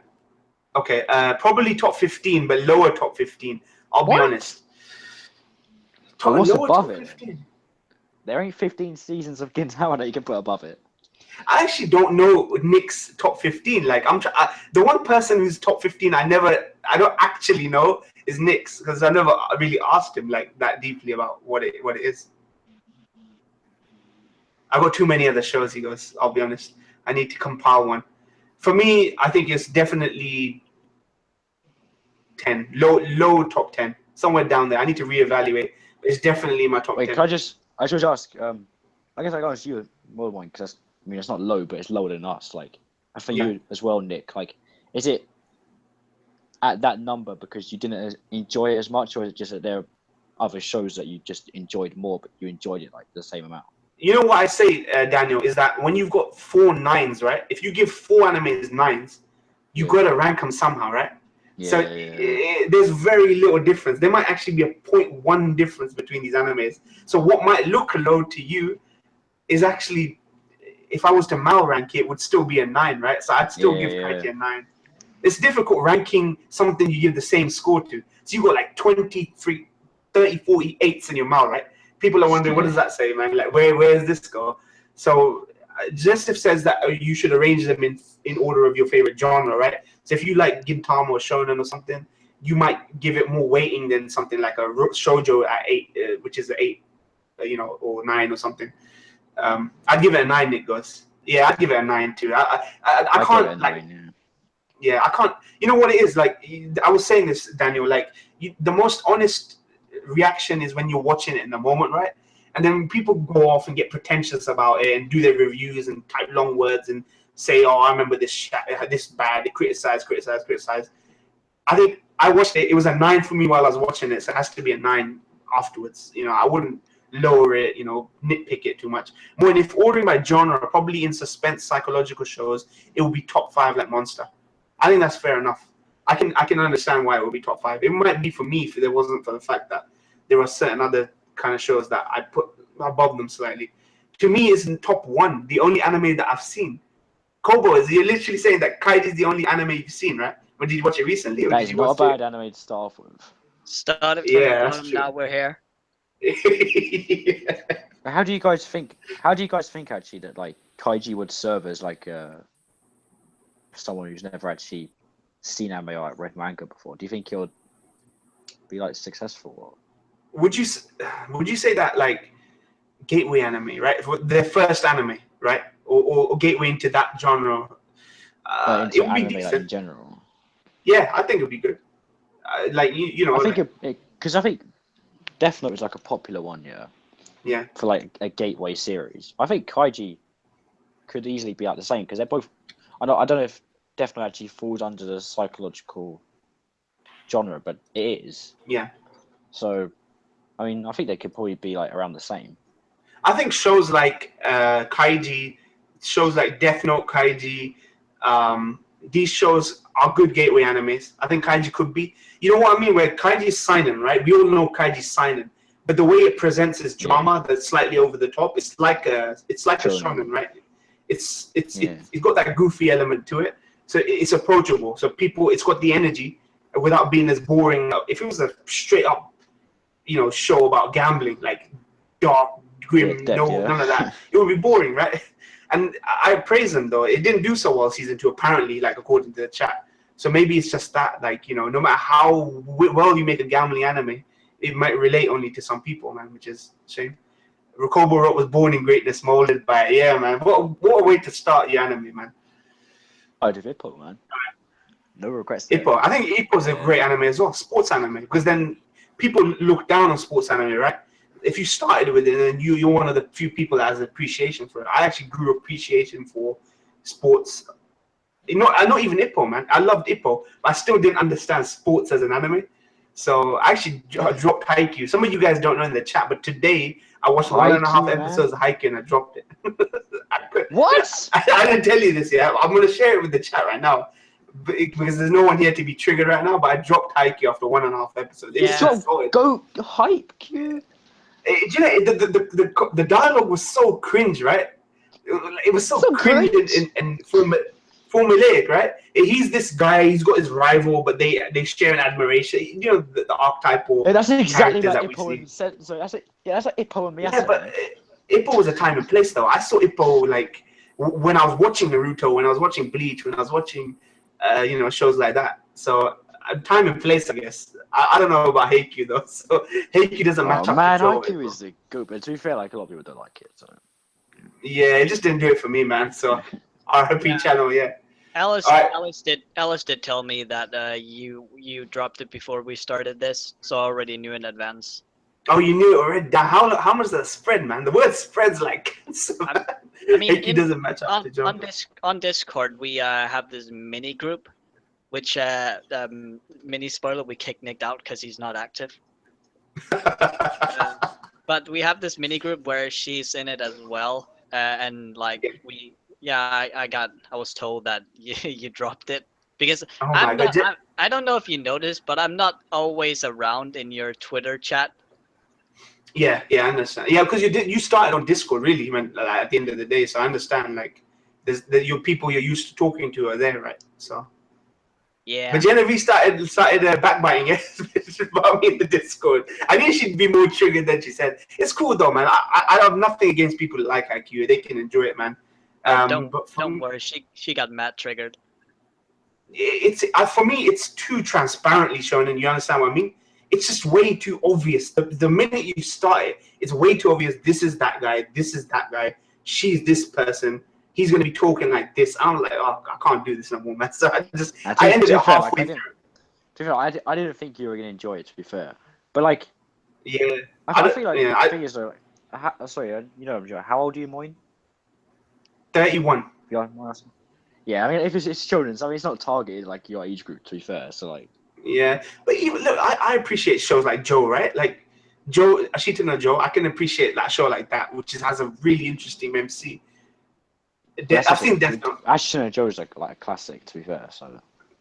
Yeah, but what does that mean when you say classic, right? Like it's in a similar genre. I mean, in terms of, yeah, right, I'll say it's a classic in terms of he hasn't been around for as long as Joe, so I guess a bit of an unfair comparison, but like Joe has stood the test of time. Yeah, it's still popular today. Yeah, it's like a Godfather. It's the same with like Ippo, JoJo. I guess you could say Parasite to an extent, but like it's series that made like so long ago, but they're still relevant. Like Gundam, these kinds of shows. So I think they're kind of they're just different. Yeah. I mean, at the end of the day, I dropped Haikyuu, and there's a history of Kaiji. You know, I would have started Kaiji earlier, but I had Kaiji on a sports poll. So when I actually polled anime, but I put Kaiji on sports poll because I thought, okay, gambling's like a competitive sport, you could say. I mean, with money involved, and that really blew out the water. Yeah, that really blew out the water because no one voted for it on the sports poll. And I thought, you know what, I'll bring it back. So real quick, I remember you doing that actually. I was. Because that's kind of when I started hearing about Kaiji, and I kind of wanted to get into it. So I was tempted just to vote for Kaiji anyway, because it would give me like an excuse to start it. But then I saw like no one voted. I was like, nah, fuck that. Zesif asked Moin, what did you think of the CGI dice in Pachinko and Kaiji? Look, if it's inanimate objects, right, that are augmented into the world, then CGI is fine, like a dice or Beyblade. So you remember Beyblade? Beyblade started off with animation, and the second season was CG Beyblades. Whenever they did it, I hated that, but even back then, but I was like down with it. So Pachinko dice and machines are fine, man, for CG, because you can do physics better, right? Like you can't actually emulate physics correctly when you're animating, because how much animation will it take? So when you do CG, you can add physics to it. So remember the air holes were blowing the last hole in the third tray? You were able to show the balls were repelling off the thing, so it serves the anime. You understand what I mean? Don't talk shit about me when I'm not here. Alex, you're here, fam. We're not talking shit about you, so. Moin, what did you think of the imagery, metaphors for Kaiji situation? I thought they were brilliant, man. I love them. I'm still going to do a review, peeps, for the Kaiji. And I talk about that, all that metaphors, the imagery and stuff. I thought it was brilliant, you know. It's accessible to people, you know. Overcoming an obstacle, literally overcoming a mountain, you know. I love when the Grim Reaper above the cash that he would have bought in the first season. So that was good. So you know what, guys, I'm gonna wrap it up here, man. If you've been going for a little while, I'm gonna let these guys get on. It's boiling here in the UK. Daniel, I'm sure you're boiling as well. I'm boiling. Boiling, man. Kind of boiling. So Zesif, Nick, Alice, Kobo, Rob, all you guys that joined, thank you guys for watching. And I want to say thanks to Daniel Condilla, aka MrChelseaDan. His details will be in the description box. Nick Minkin, aka Cunning Linguist on Twitter. I want to say thanks to this guy. And Prolly, I want to say his name's Mads. I want to say thank you to these guys. So thank you guys for watching, man, and hope you join us soon for one of these podcasts again and something similar. All right, take care, guys.